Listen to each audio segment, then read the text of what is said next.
CMSportsNet is made possible by Genova's To Go and by Carroll Links.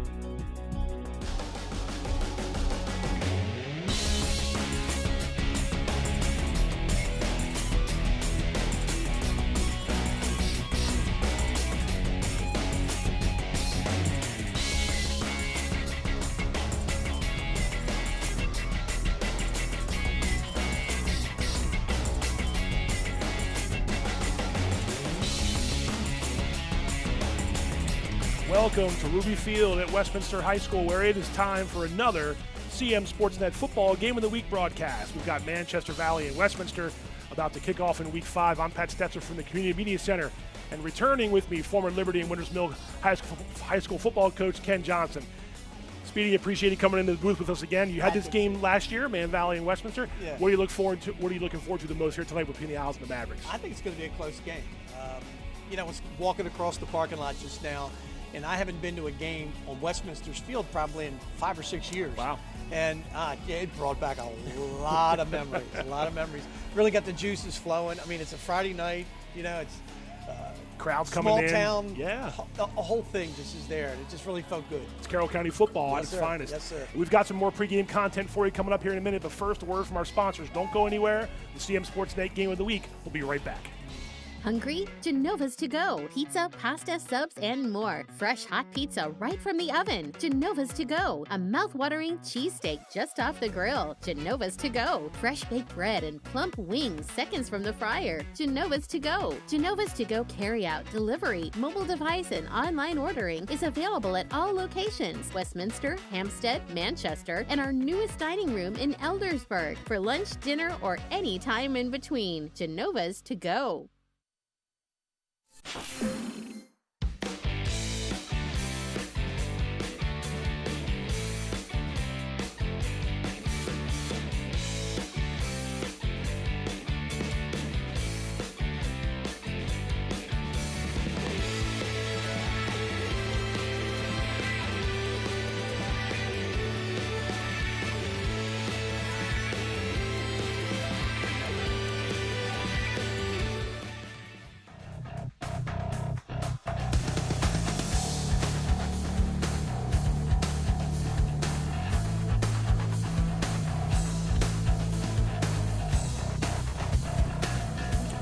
Welcome back. CM Sportsnet Game of the Week. Pat Stoetzer and Ken Johnson about to take in the Manchester Valley-Westminster game here in Week 5 of the Carroll County Athletic League football schedule. Coach, we're going to get a little pregame keys of the game, that kind of thing. But first, we're going to hear from both coaches. And first up is Man Valley coach Bernie Kuntz. You know him very well. Yes, sir. He's trying to get the Mavericks to victory against the Owls for the first time in 9 years. Let's hear from Coach Kuntz as he got Man Valley ready for this game tonight.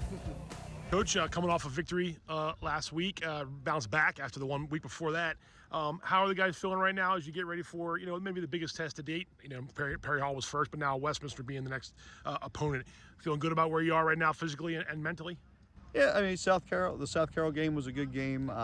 As far as being a win, it's always great to get a county win under your belt. Could have been a little bit cleaner, turned the ball over a few too many times, had a lot of good plays brought back because of penalties, so things we need to definitely clean up.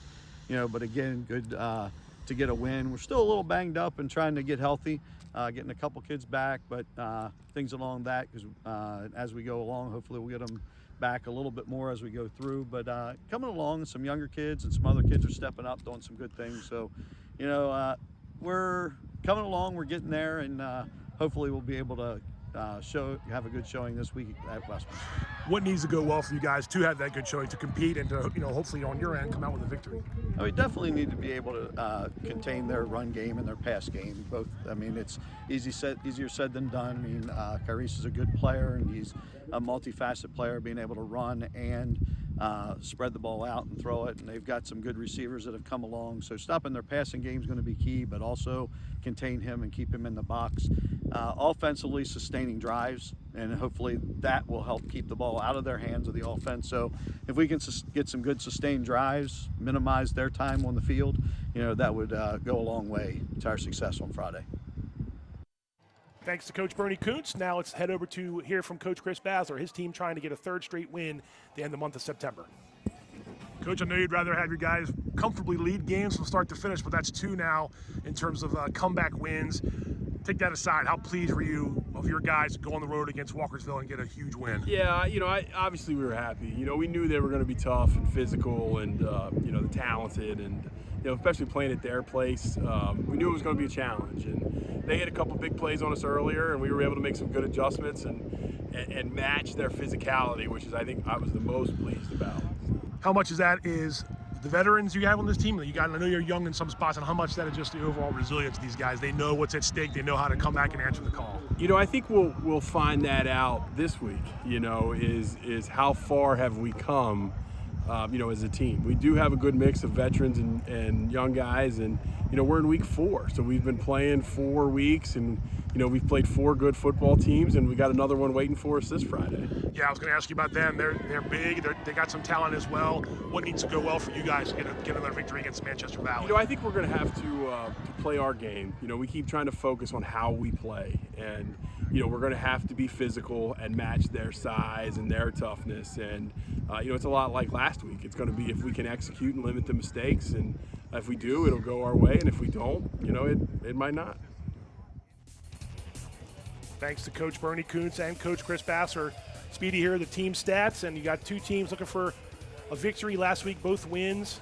You see Westminster's offense really humming right now, 35.5 points a game. Man Valley's defense, though, is 9 takeaways through 4 weeks. Right. What are some of the keys to the game in your mind? You've seen both these teams on film and things like that so far this week? Yes.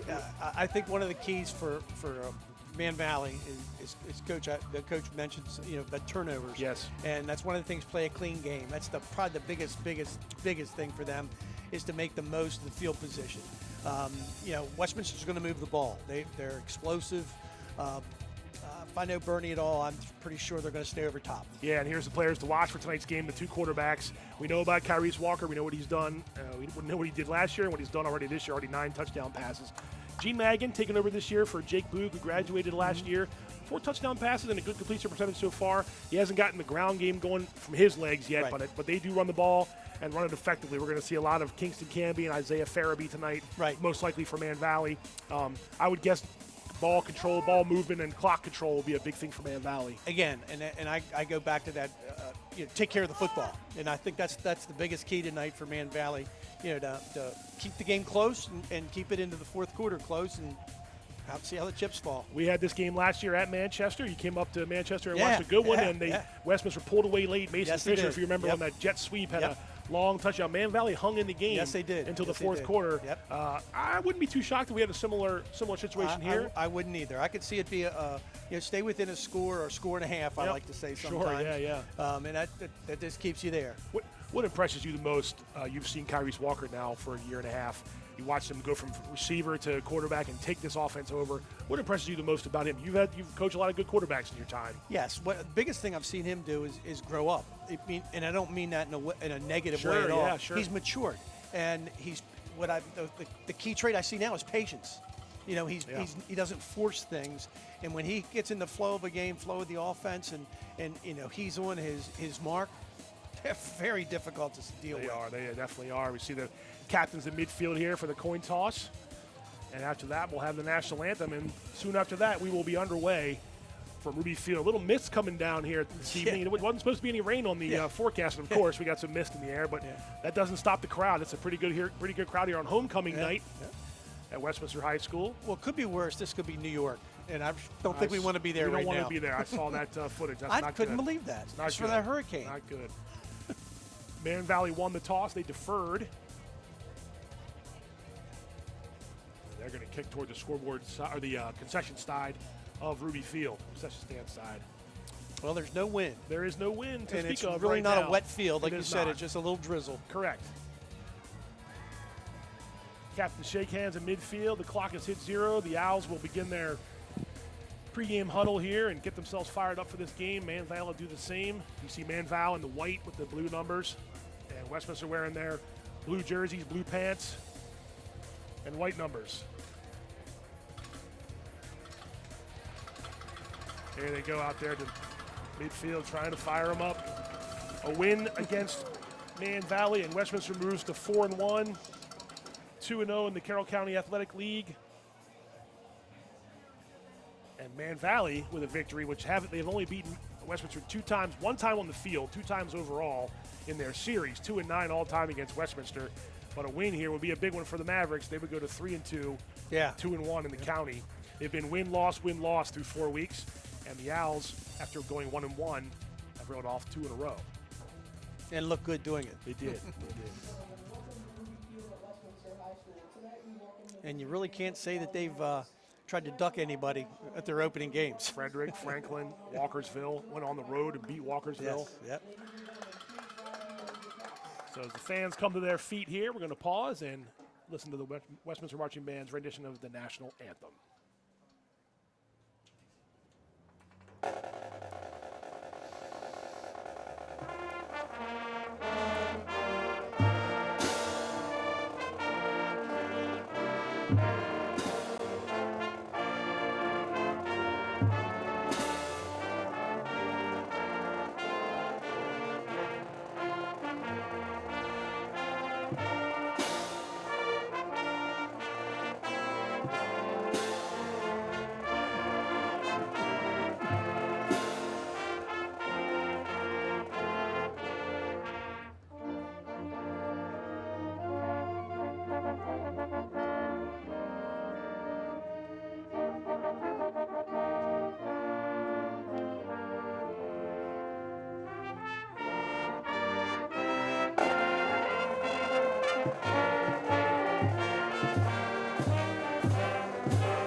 Stands here at Ruby Field, getting ready for this homecoming game. Ken Johnson and Pat Stoetzer with you for the game of the week.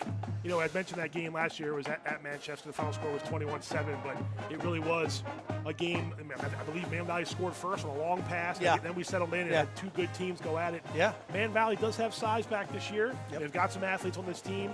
It's not the biggest mismatch on the field. No, It may seem like it's some people, but I think this is a competitive game here. I do in too. Week number 5. I would be surprised if it's not. And it's one of the things is just it's really containing the big play and take care of the football for Man Valley to stay with them.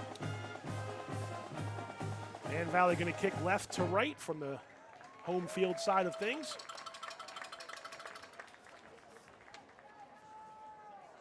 Should be Braden Fritz, their kicker.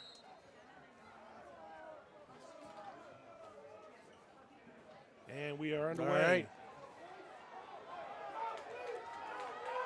Coming this side. Nice block. And all the way out past midfield. All right. Well, Westminster's got a short field. Let's take a look at Westminster's starting lineup. On offense, you're going to see Kyrese Walker, Jaden Segree, and then a host of talented receivers led by number 9, Clayton Dorsey. One guy to watch tonight's Speedy with 15 catches already, close to 300 yards and 6 touchdowns. Yeah. And they're big up front, too, their offensive line. Yes. Anchored by Ryan Dunn and Jackson Clark. So 1st and 10 Owls from the 44-yard line of Man Valley. And there's a handoff to Segree.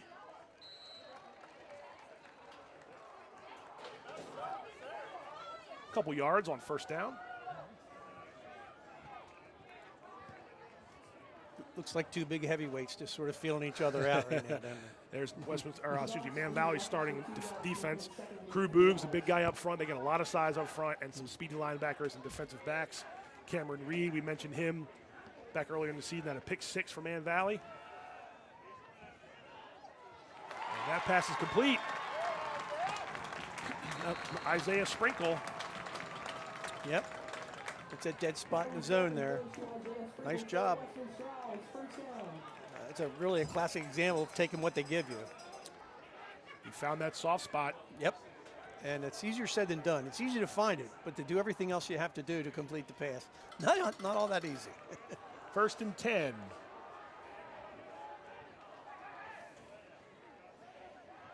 Down to the 26-yard line. Walker pass, sprinkle again on a little bubble screen. And he gets out past the 15. That should be enough for a first down. And so Westminster offense on the move already. Yes, they are. It was very well blocked by Westminster. Pushed out of bounds by number 1, Jordan Hughes, but not before a first down.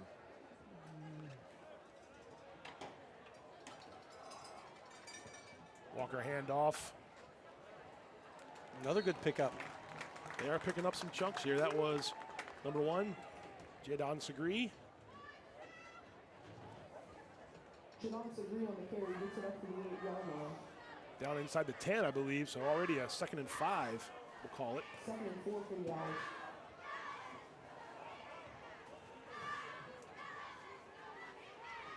All right. So Westminster already taking advantage of that opening kickoff. Just a couple minutes into the first quarter here.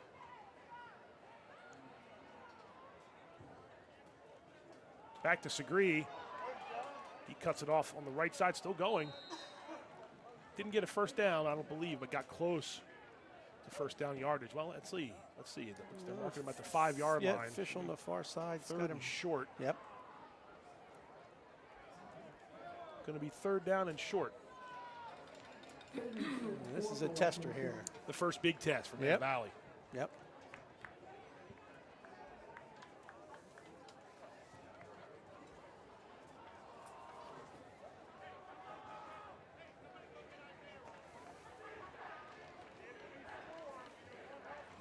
Okay, here we go. Walker in the shotgun. He's going to keep it himself. Man Valley's defense, he slips through, and that's a touchdown for Westminster. Tyrese Walker.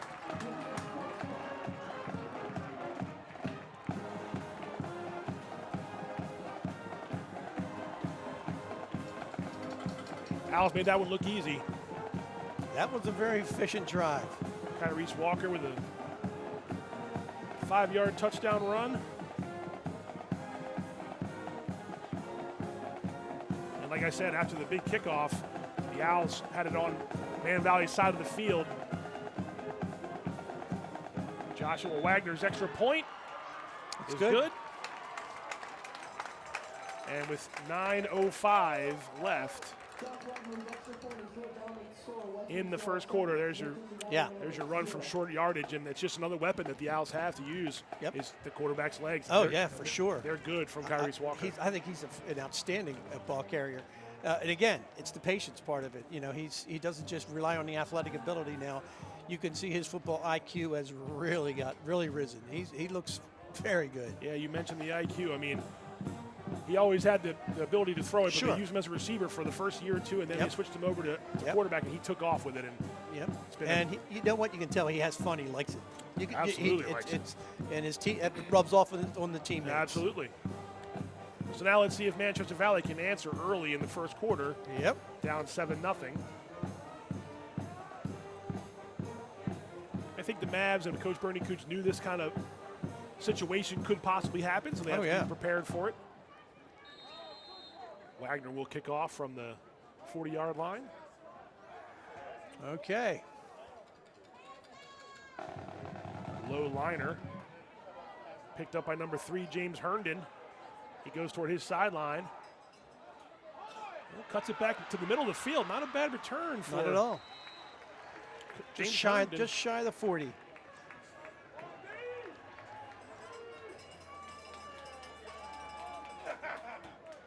So Man Valley takes over now. Their first possession of the game. On offense, that is. And we mentioned, led by number 8, senior quarterback Gene Magan. You got Canby and Foreman as your running backs, your receivers, and then their big boys up front. Boog, Eberts, Nunn, and Cole Stiro. I went there for the first during training camp, and I was really taken aback by how big they were out front. And that goes a long way toward winning that game in the trenches. Here's a handoff on 1st and 10, but Westminster's defense, that's number 34, Casey Heisig, their standout linebacker, coming up to make a stop. Short yard gain there, 2nd, and we'll call it 8. We'll see Westminster starting lineup, Speedy. Again, led by 34, Casey Heisig. In the middle. Yep. Jossier Donald really come on this year, number 5 for them on the end with Jalen Jones. Some of the offensive linemen up front, and then some talent on defensive back as well. There's a handoff to Farabee, 14. He's going to cut around the other side toward Man Valley side and pick up close to first down yards. So good job there, going away from Westminster's middle.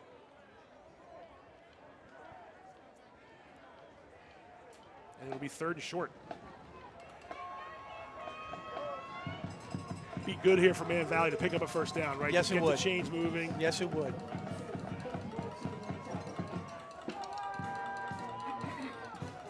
Third and short.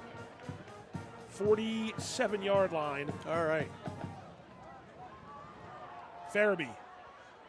Ooh, it's going to be close. I think he got it. And they're going to give it to him. Yeah. It's a big first down. Yeah, it is. It's huge. Now that's everybody settled in. Yeah. All the butterflies are gone now for the players that weren't on the field for the first series.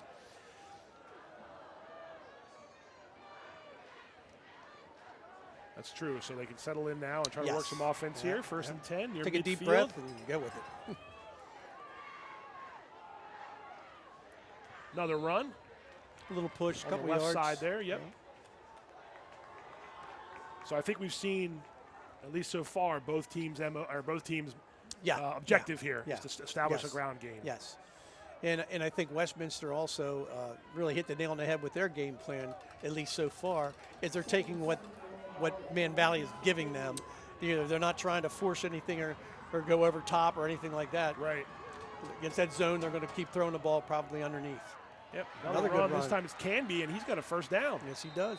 So right away we've got Isaiah Farabee and Kingston Canby doing a good job on the ground for the Mavericks.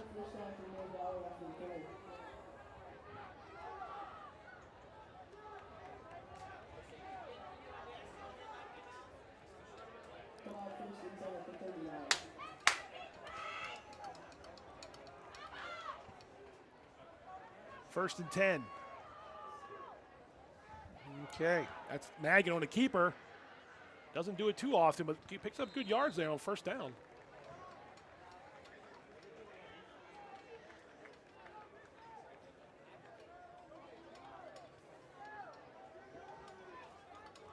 Second and we'll call it 5 for the Mavs. So good opening drive here for Man Valley. Yeah, I can see that. Man Valley's taking their good old time. They're taking the full time allotment with each play. And how smart is that for them, just to kind of keep Westminster's offense off the as field? As long as you get first downs. Right, of course. If you don't, it's demoralizing good for point. you. Good know, point, but good point. As Yep. long as you eke out some first downs, but eventually you got to score. Second 5, short pass out to the Well side done. of number 18. That's Braden Fritz. I think that's another one. If not, it's pretty close.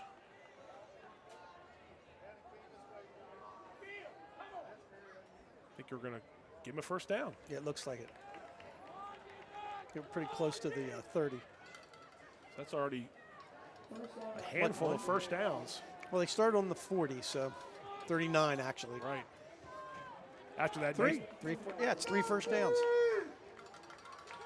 After that nice job by Herndon to cut that back and get more yards on that kickoff. Run into the middle. Another good run by Man Valley. They're doing a good job establishing the run game. That was number 10, Kingston Canby. Mm-hmm. Watch what's happening in the middle. Right now they're getting a good push. And Westminster just brought in some I saw that. Some new two new fresh D tackles. Smart. Going to try to Yep. I saw some size up front there. Yep. They're going to have to counter that. Yep. Get some guys, there's nothing like being an offensive lineman and having to play against 2 or 3 different guys. Different running backs. Or defensive tackles. Oh, absolutely. Yeah. Canby again. That time he's met. After a couple yards, there's the push. And they push him forward for a yard or 2. And they stop the clock. That's enough for a first down. Yeah, again. another one. Yep. So nice opening drive here by the Mavericks. University tied 17.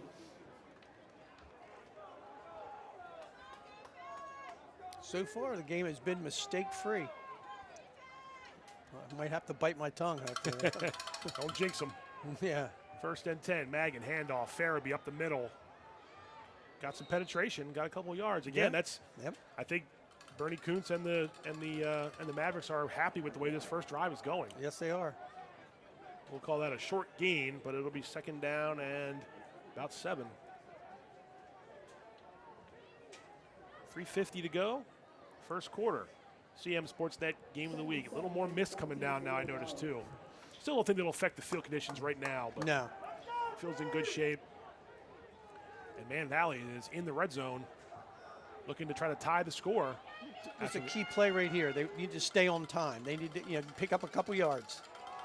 Not necessarily a first down, but a couple. They might get more than a couple. Ooh, nice tackle there. Otherwise, see. Farabee was going to turn the corner. That was But Clayton Dorsey, that's- number yeah, 9, but that was a good play by Man Valley. That's a key play there. 3rd and 7 is a heck of a lot different than 3rd and short, Absolutely. especially that short. So Absolutely. Isaiah Farabee with carry. It's going to be 3rd and short. It'll be 3rd and short, and again, that just opens up your playbook, right, Speedy? You have a Yeah, lot more yep. opportunities on 3rd and 1 than you do 3rd and 7, especially at the high school level. Sure. Oh my gosh, yeah. It's just night and day.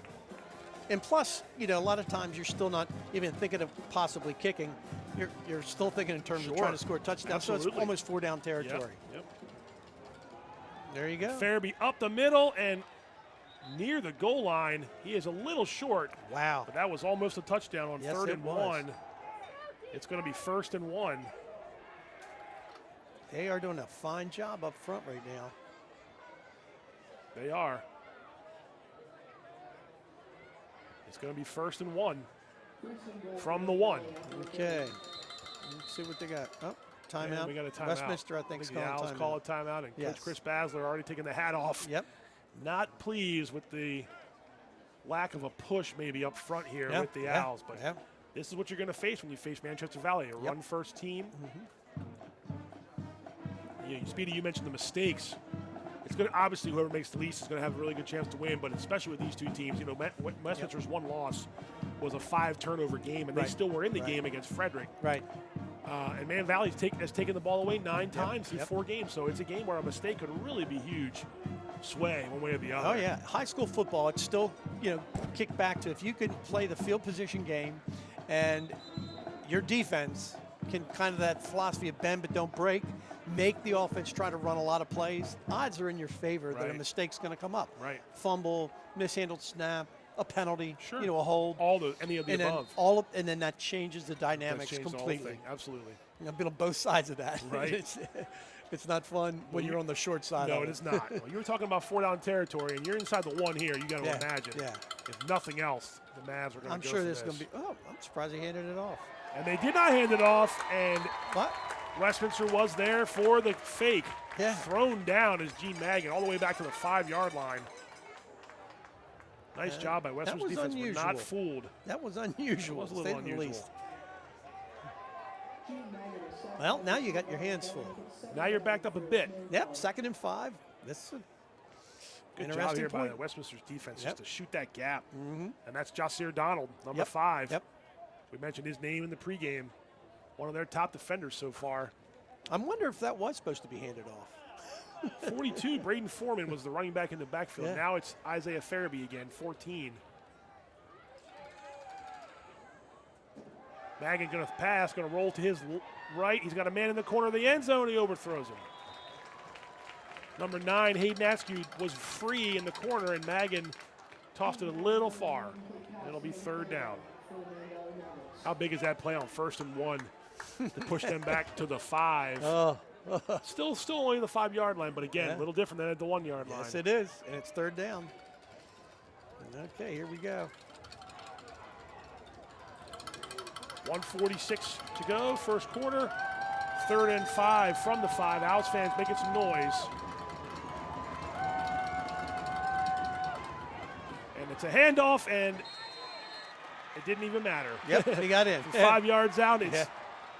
Isaiah Farabee, number 14. Well done. Well, they got back to what they were doing, and it worked. They did. Yep. Isaiah Farabee, and you see the Mavs fans, they like it. So a pair of 5-yard runs in this first quarter. And we're an extra point away from a tie score. See what we get here. Fritz puts his right foot into it. The kick is good. All right, so 7-7. We got a game. 7-7. We got a game, and we had 2 pretty efficient drives. Yep. To start this game off. Let's see, it was a 60-yarder and a 45-yard drive, and the quarter's almost over. High snap, and Farabee got in there from 5 yards out. Right. That's a huge play there just because Man Valley had been pushed back on that first down. You can see him celebrating there. How big is that for momentum and also just for confidence if you're Manchester Valley? It's everything. I mean, they're here on Westminster's field. They're the visiting team. To be able to answer that first drive that Westminster had with that kind of a drive on their part, Westminster knows now they got their hands full. They've got to play some good football. So that's good for all the people that are here to get entertained. It's good for us, right? But the coaches, now they got to work. That's right. Well, if you're Chris Basler, you didn't like some of the defensive assignments. Sure, if you're Bernie Kuntz, you have to love the way that you ran the ball. Yep. So a couple of early salvos here in the first quarter. And we are tied. Ruby Field, Westminster 7, Manchester Valley 7. CMSportsNet game of the week. So kicking off is Luca Brown, number 80.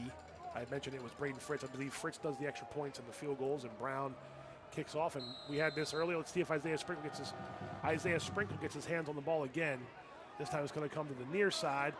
A little bit of a fumble. That is picked up by Westminster. That's number 10, Raekwon Warfield. This time made something out of it after a little bit of a yes, fumble. Yes, he did. Fumble I mean, ball. they're decent field position. Now, see what we get here. The Owls will take over. This is a slightly different now mental mindset right now than that first drive. It's not a short field. Right. And now they know that they got to answer. So let's see what happens. And 1st and 10. Westminster back on offense.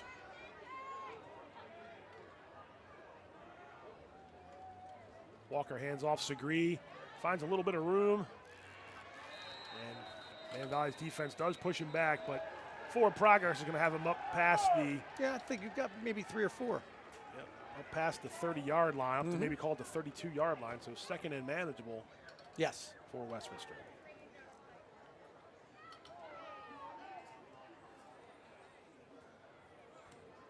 We're here in almost the end of the first quarter, and there's still cars coming in. Oh, yeah.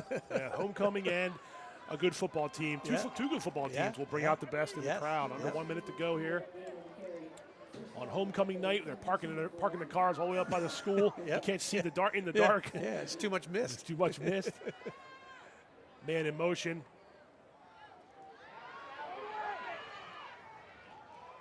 Tough play there, and a good job by Man Valley's defense to flush Kyrie's Walker out. That's 42, Braden Foreman. Yeah, he played that extremely well. The key there is the angle that you take, and he took an angle that was perfect. That was Canton Rudders, I believe, 18, who was the intended receiver, but he was already out of bounds. Yep, Canton Rudders, a junior receiver, and now we got a 3rd and 7 with the clock stopped, 36 seconds left in the opening quarter. All right.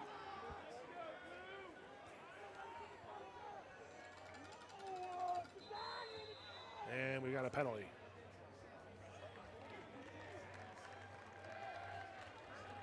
Delay a game? Delay a game, so 3rd and 7 becomes a 3rd and 12.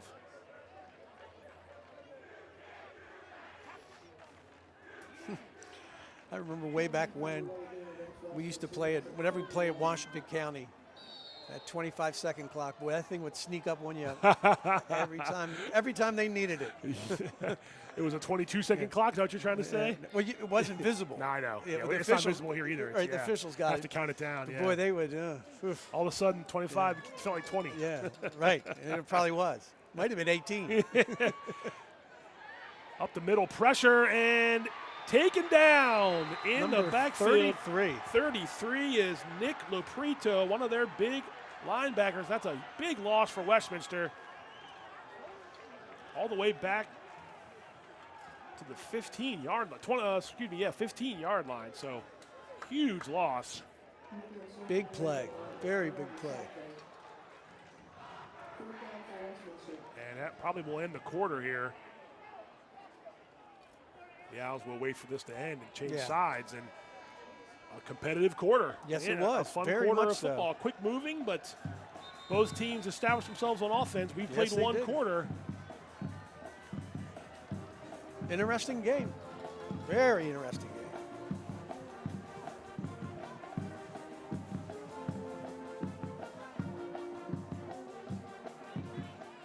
7-7 is your score, end of the first quarter. CMSportsNet game of the week. And from Ruby Field, and Coach Johnson just said it, he's right. Interesting to say the least. Westminster takes advantage of their short field and scores quickly. 4 or 5 plays are already in the red zone, they score. Man Valley gets the next kickoff, gets it into good territory, and just methodically puts together a long drive, picks up first downs. It looked like Westminster had a little momentum when they tackled Maggin in the end zone, or not in the end zone, it should be back to the 5-yard line. Right. And 2 plays later, Isaiah Farabee is in the end zone with a 5-yard touchdown. So a pair of 5-yard touchdown runs. And now if you're a Mavericks fan, you're looking to get this ball in Westminster territory to start the second quarter. Yep, this could be a very interesting second quarter. Some momentum here for Manchester Valley early on. Back deep is James Herndon, number 3 on the far side, and number 9 is Hayden Askew. So some talented return men here.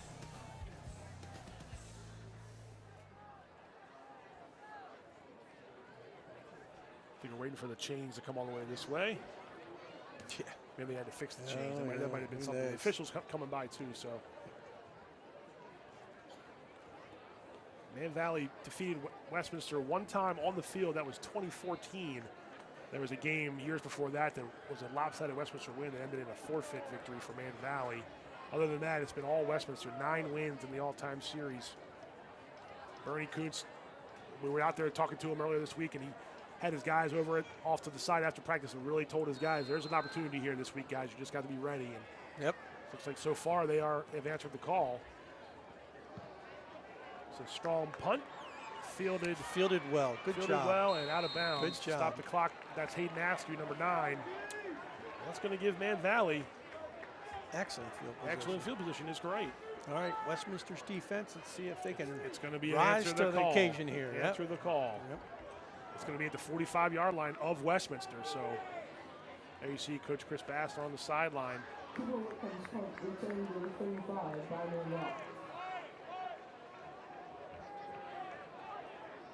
No, they're still trying to get the chain squared away. Yeah, they just haven't. It's early. It's still early season for some of these guys on the chain. Oh yeah, hey, they're volunteers. That's right. That is correct. That is. It's not an easy job. No, that goes back to years as an athletic director. One of those things that Yep. Can anybody out here run the chains for me? Spend time looking for volunteers. Yes, sir. And there's Farabee again. Nice cut back up the middle. Yeah, he's Isaiah Farabee, number 14. He's feeling it, isn't he? He is. He is feeling it. He's a senior. And that's a pickup of about 6. Yeah, 7, yeah. So second end, we'll call it 4. Inside the 30-yard line already.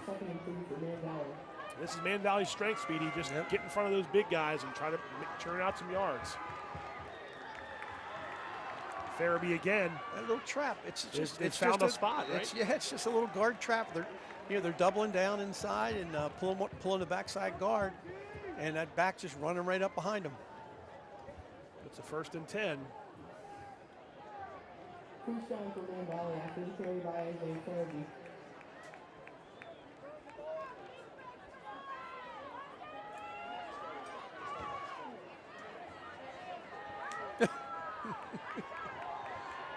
First and 10.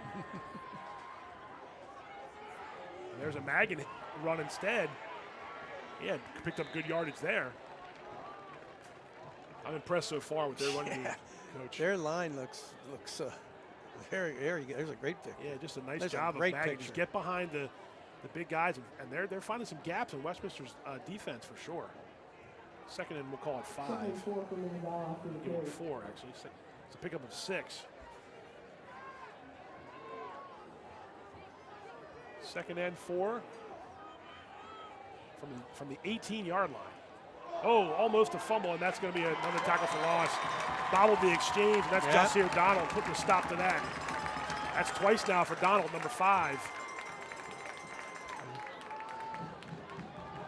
He's big and tall and got long arms, and he's definitely been disrupting some defense or some offensive lines for sure. All the way back to the original line of scrimmage. That's going to be a 3rd and 10. Big play by Donald. Yeah, super big play. He's been really good so far for the Owls, and this is another big situation here for Westminster. Their defense. Magan has Isaiah Farabee. Oh, the snap goes over his head, and he's going to just fall on it all the way back to the 45-yard line. So the first mistake. Yep.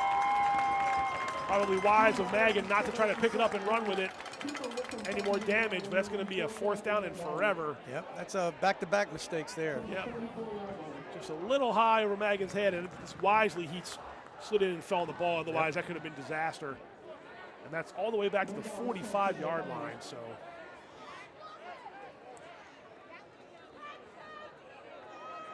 huge loss, and that'll be a punt.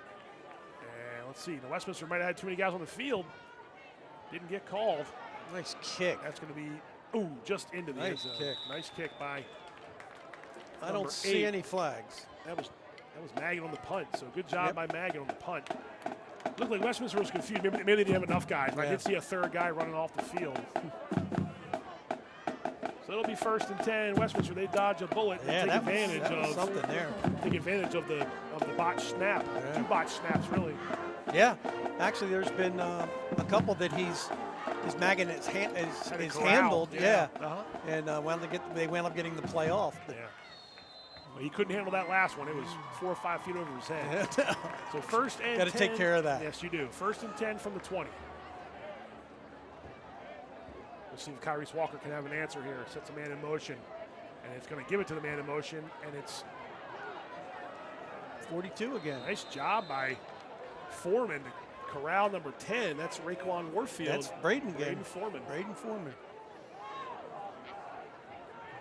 Yeah, he's had 2 big plays on the edge. Yeah, that was Warfield on the jet sweep. And nothing doing thanks to Braden Foreman, a junior linebacker for Manchester Valley. We've called his name a couple times. And it'll be 2nd and 12.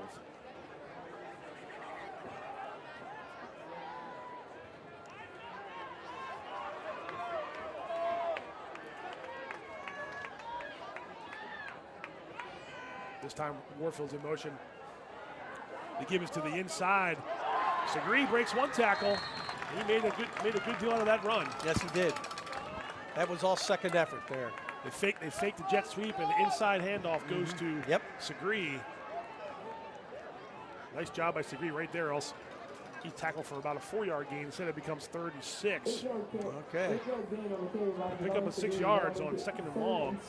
Makes it more manageable for the Owls offense. It's a big one here. It is.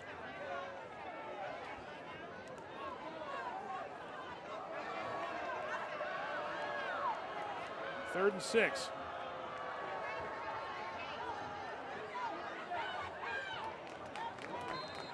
That time it's Segree close to a 1st down. He's very close. Did a good job by running by him tonight. So they got him they almost. give him the 1st down. Yeah, he's on the line. If he's on the line, it's 1st down. Well done, Westminster. Well done. Especially after that 1st down play. Yeah, lost 2 yards. Indeed.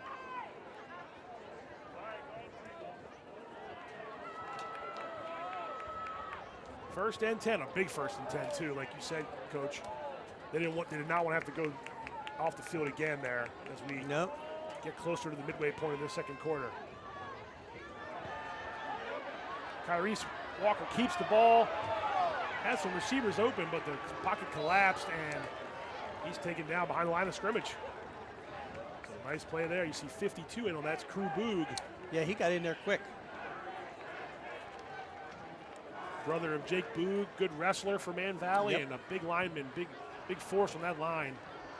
That's going to be a loss of about 5, so 2nd and 15 now, thanks to Crew Boog on that play. Man Valley's done a good job of defensively penetrating Westminster's backfield. Yes, they have. on many big plays so and, far. That Braden, what's his last name? Foreman. He is really He's commanding. shined at linebacker. He has, commanding that linebacker position. Second and long, Kyrese Walker keeps it.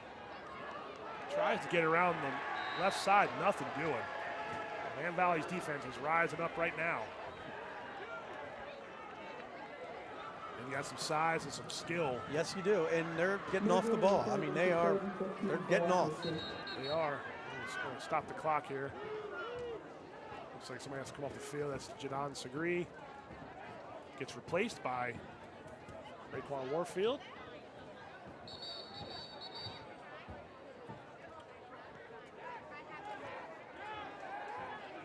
Warfield can't come on. You're going to bring us somebody else on. All right, that's number 6.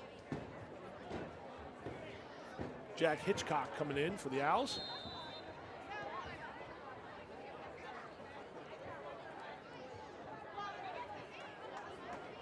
So third and long now, third and 15. And we got trips on this side coming to us, our side. Let's see what they do.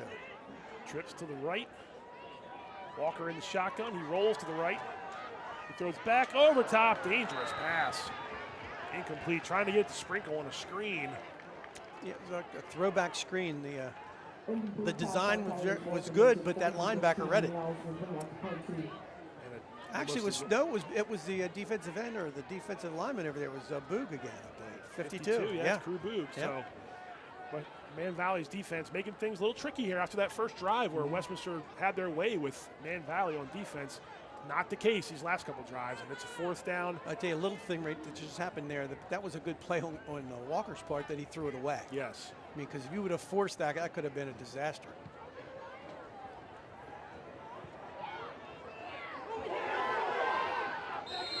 And out of bounds, ball bouncing around, might have hit off a guy. All right, so we got and what do we got here? No. We got a flag back behind the line of scrimmage. So hang on for a second. It's Cooper Whitcomb, number 7, doing the punting for Westminster. What are we doing here? Well, they moved the chains already. Well, they can get that back because they have the fourth down marker back there. Let's see. Flag all the way back at about the 11-yard line. Unsportsmanlike on Westminster. So that. Okay, both sides. So that might that might redo the. Gotcha. Are we going to redo the punt, or are we going to just play it from here? They just say, "Peace out." Do they say that? Yeah. Yep. That's in page 7 of the rule book. All right. Yep. So it's a long trot for the white-hatted official here. Just move on. That's right. Oh, nope. Take it back. Now we're going 15 yards. So we're at the 30-yard line. We're going to move the chains back up. Let's get the chains in the right spot.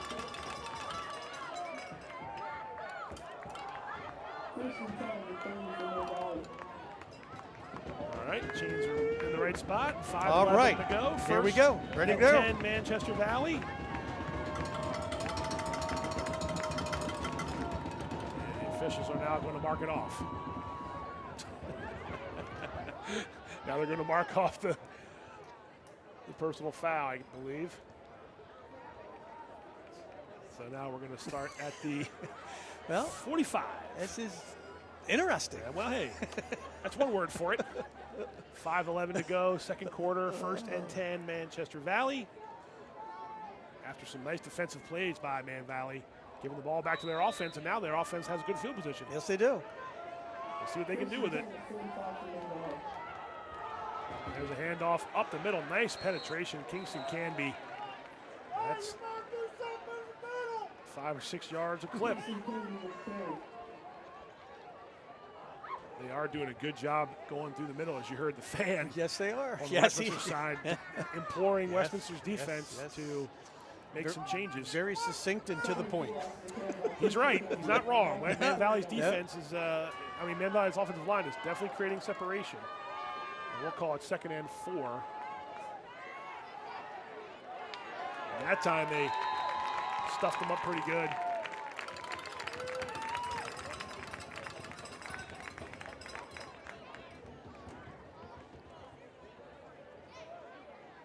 It'll be 3rd and 4.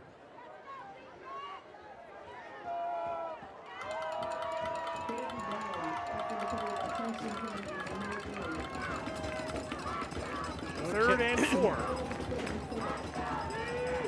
Just over the midfield line.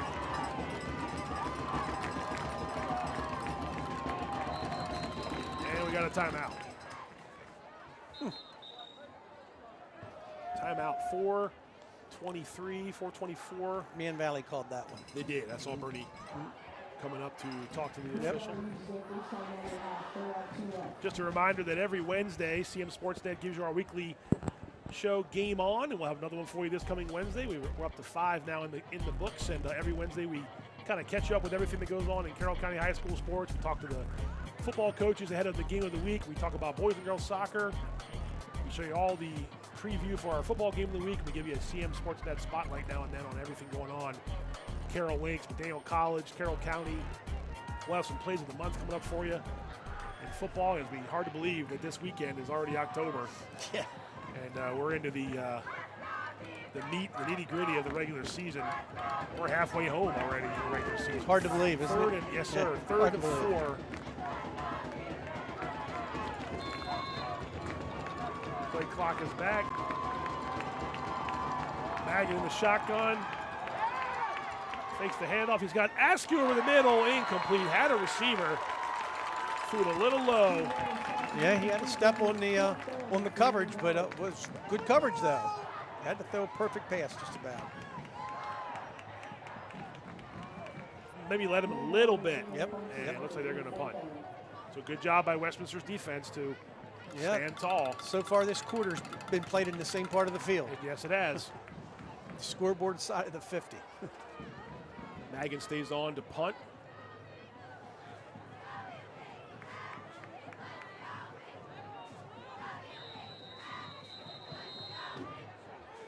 And we got to stop the clock. Is another timeout called? Man Valley's pointing to. Offsides. And that's going to give Westminster goodness. a first down, or Man Valley a first down. Oh my goodness. Well, hold on then. Now, I didn't see that at all. Did you? I didn't see the jump. I didn't see it, but the flag came out. And that's a huge mistake gigantic by Westminster. And that's going to give Man Valley's offense another crack. 1st and 10. 4:17 to go. Their offense comes back onto the field, and we'll see if that's a big move. Yeah. We talk about mistakes. Yeah. We talked about it in the first quarter. Maggin fakes the handoff and completes a pass. That's James Herndon, number 3. You know, it's funny, but after a game's over, you look back, and there's usually just a handful of plays. And they might be a positive play, or it might be a negative play. Could be a mistake, could be a fumble, whatever, that maybe you got, or it was beneficial for you. But there's a handful of plays that a lot of times determine the outcome, especially when you get two teams that are playing pretty equal.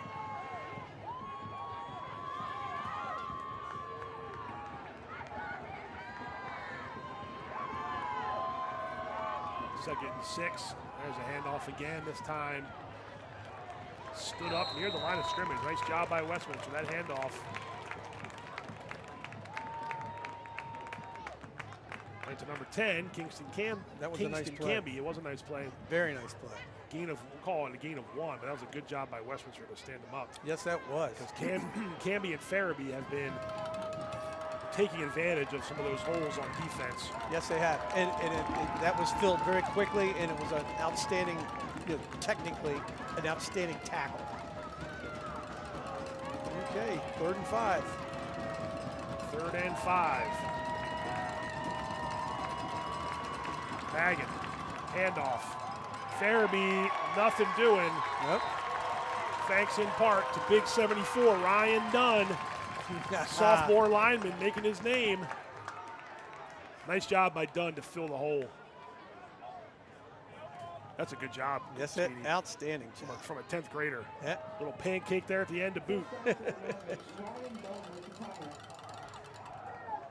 Two-way lineman for Man Valley and Westminster. Man Valley's offense still on the field here. You're in that spot late in the second quarter. Well, they could be. Could be trying to draw them off sides. Just trying to draw them. under center. Yep. Yeah, there's Magan tried the hard count, and the clock stopped. Was it a delay? Let's see what they call here. Yep, delay. So you were right. Yeah. Tried to hard count him. Interesting. Yeah, now the punt team's going to come back on the field. So, Well, there's 2 minutes left. 2:08. And this entire quarter has literally been played in the same 30 yards of turf. Speaks well to both defenses. Yes, it does. Yes, it does. After drives. Adapting to the other team's offense, and they're playing what they're doing well. Magan gets his foot into it. Oh, he tried to pin him into the corner. Oh, pretty good punt by Magan. Yes, it was. And that goes into the end zone. So I believe now Westminster's offense will take over. Yep. First and 10 from the 20. And maybe you got a 2-minute drill in your playbook with Kyrese Walker. I'm sure you do. Well, that's a good thing about the way they don't huddle. They take the plays in from the sideline like that. All they do is just increase the tempo. It's built in. So a 2-minute drill for them, I don't think is really a big deal. Right, it's not out of the norm. No, it's not. They don't huddle. It's not like they're a ball control team in that regard.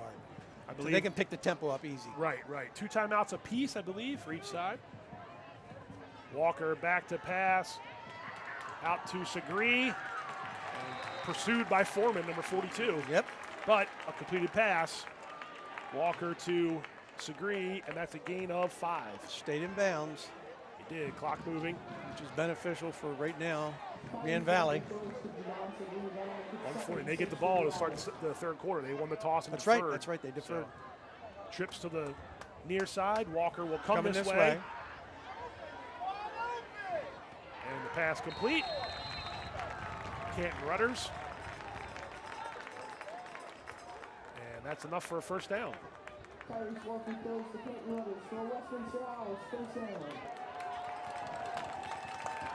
So a couple nice rollout passes there from Kyrese Walker. Stops the clock. And first down. That play, they've run that same play 3 or 4 times tonight. And that time they were able to break containment, and get him outside. And that's when good things usually happen. First and 10 from the 35.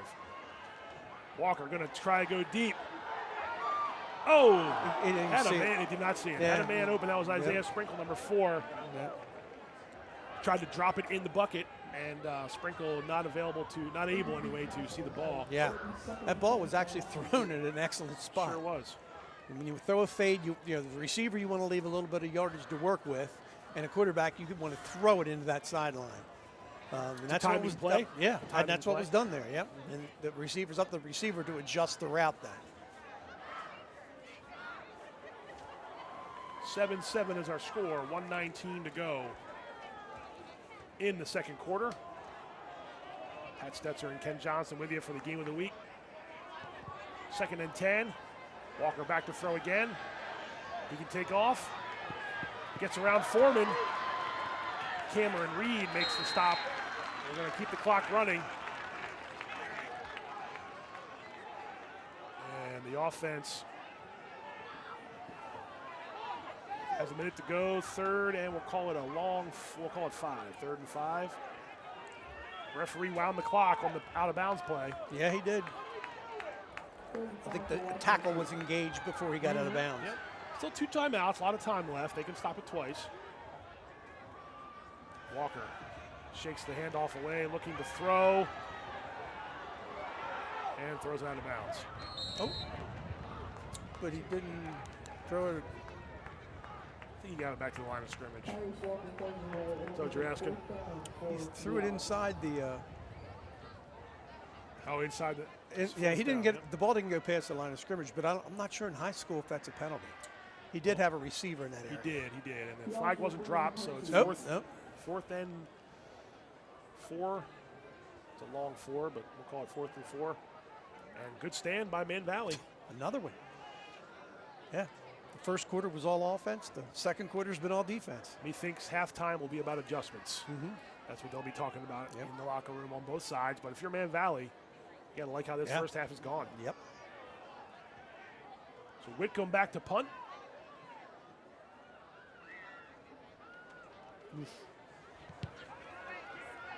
Gets a high kick into it. Fair catch called. 4, and let's see, that's a flag. Chris Bowser throws down the headset. Just wasn't a smart play by Westminster. It's going to give Man Valley a good field position. Herndon called fair catch, and fortunately for number 11, Connor Harris, he tackled Herndon, and you can't do that after the guy's giving himself up. So that'll be a personal foul on Westminster.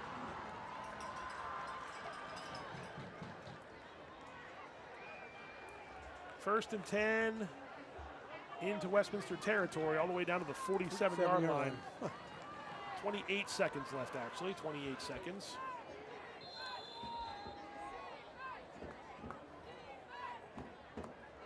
Curious to see how Westminster plays this defensively.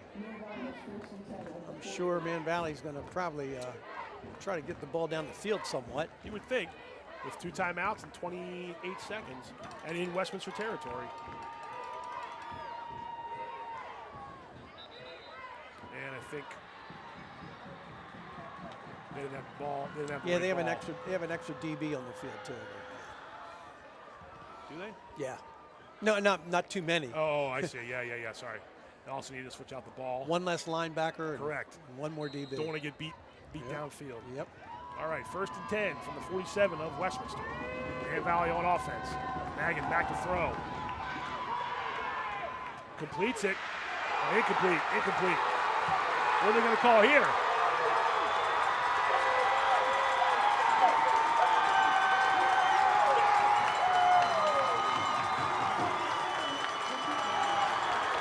I guess that's a live ball, and that's John Manley all the way into the end zone.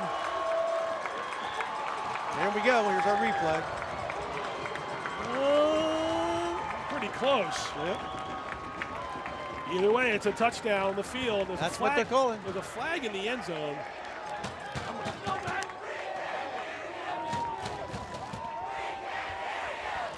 Let's see what we got here. I don't know if that's going to be a celebration flag or was it a flag at all? I don't think it was a flag. Okay, there was something in the end zone. It looked like a flag, but yeah, the gentleman over there went and picked it up. That's a crazy play there at the end. Oh, wow. I was in my mind. I was thinking that was incomplete. I wasn't saying anything. John Manley picks it up.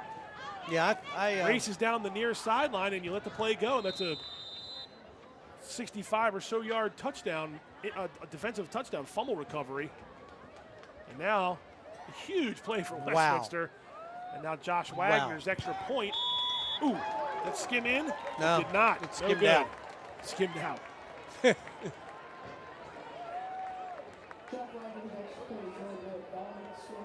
10 seconds left. 13-7 Westminster after that crazy play. Well, hey, that's there was no whistle. It counts just as much. There was no whistle.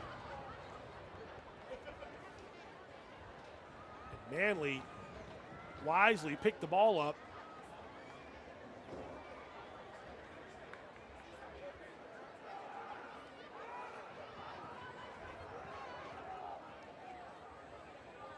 Second half coming to an end. Not the way Man Valley wanted it to come to an end there on that play. No, definitely not. Magan completed the pass to number 2, Drew Feliciano.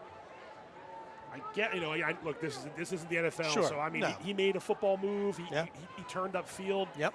There was a strip, a fumble, and John Manley, number 23, senior for Westminster, picked it up and knew what to do with it. I mean, there's no question he had the ball in possession, took a step. Yeah, but that's definitely a bang play. If we were an M&T Bank coach, we'd be under the hood right now checking that ball out. Sure. Of course, they were all the turnovers would be big play. The referees do the best they can possibly do. Bang play is exactly what that was. Yep. And a huge boost for Westminster. Not much went right in that first half for Westminster other than that opening drive. And a little bobble there on the return. This is Herndon.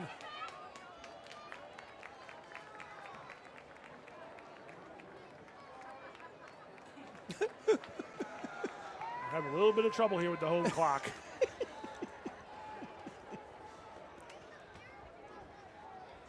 So 1 second left.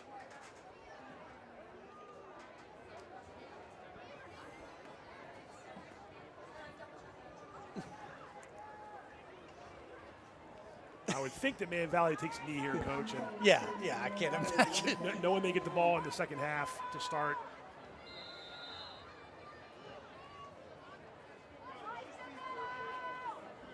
So Westminster scores on defense late in the second quarter on a John Manley long fumble return rather, for a touchdown. Well, Man Valley's going to try to run a play here, perhaps. Madigan back to throw, and it slipped out of his hand, and that's how the half comes to an end. So we have reached halftime. There we go. CMSportsNet Game of the Week. We thought it might be competitive, and it has been through the first 24 minutes of gameplay. And I won't even call that a mistake. I would just call that opportunity for Westminster. They take advantage of it, then you have a 13-7 halftime score. Yeah, like I said, sometimes things just change that fast. That's the football gods. No doubt about that. Halftime at Ruby Field, Westminster 13, Manchester Valley 7. What'd you like in the first half on both sides between Westminster? Let's start with Westminster. What'd you like how they did? I liked what they had that first drive. I thought they really did a nice job of taking what they were giving. And I think the big difference was that Man Valley's D-line actually played better, and they have continued to play better as the game's progressed. And Westminster hasn't been able to run the ball, and that's been the big difference, I think, there. But I think they just need to get back to those bubble screens, those quicker passes, those things, because that's what Man Valley was letting them have. We'll see what they go back to it. Man Valley it's kind of still what they're doing, but Westminster's taken that away now, if you noticed, and that's running the ball inside. And now it's much tougher sledding now than it was that first quarter. We're going to come back and see some first half highlights. We're going to talk about what we're going to expect to see in the second half. And we'll also check back in with what's going on the field here at Homecoming, Ruby Field. CMSportsNet Game of the Week will be right back. Don't go away. Hungry? Genova's to go. Pizza, pasta, subs, and more. Fresh hot pizza right from the oven. Genova's to go. A mouth-watering cheesesteak just off the grill. Genova's to go. Fresh baked bread and plump wings seconds from the fryer. Genova's to go. Genova's to go carry-out, delivery, mobile device, and online ordering is available at all locations. Westminster, Hampstead, Manchester, and our newest dining room in Eldersburg. For lunch, dinner, or any time in between. Genova's to go.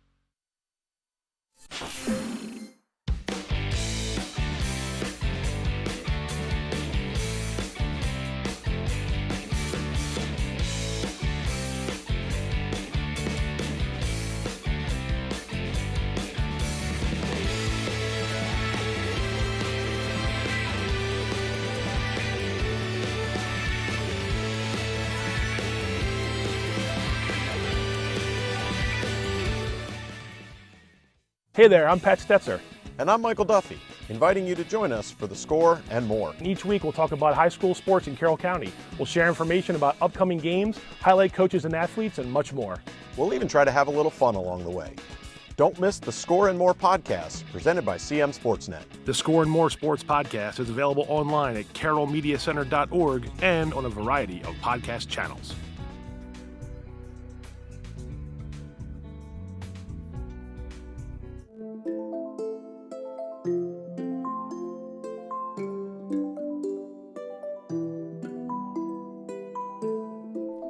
As we begin the school year, 25,000 students will be returning to Carroll County Public Schools. While this is an exciting time for those of us in the school system, we do want to remind the community that our #1 priority is keeping our students safe. The activity level on and around the roads increases greatly at this time. There are buses on the roads as well as students walking to and from their bus stops. In addition, traffic patterns change when buses are on the roads. Buses will be making frequent stops, and drivers must obey school bus stop laws. To protect our students, we have installed stop arm cameras on all of our buses. We need motorists to be aware and to be more patient to ensure the safety of our students. Let's keep our students safe, and let's have a great school year.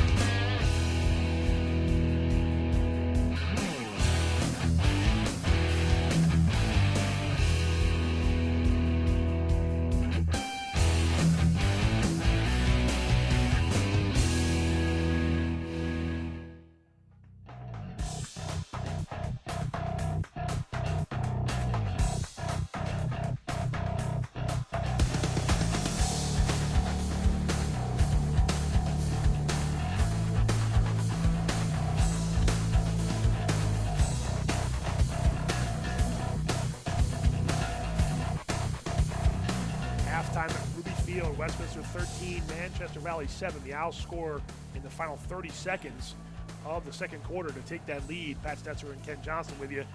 We're going to take a look at some first half highlights, but before we do, how impressed were you with the way Man Valley handled themselves after they giving up the first score of the game on the first drive? Since then, they've held their own except for the very last play there where where Westminster scored.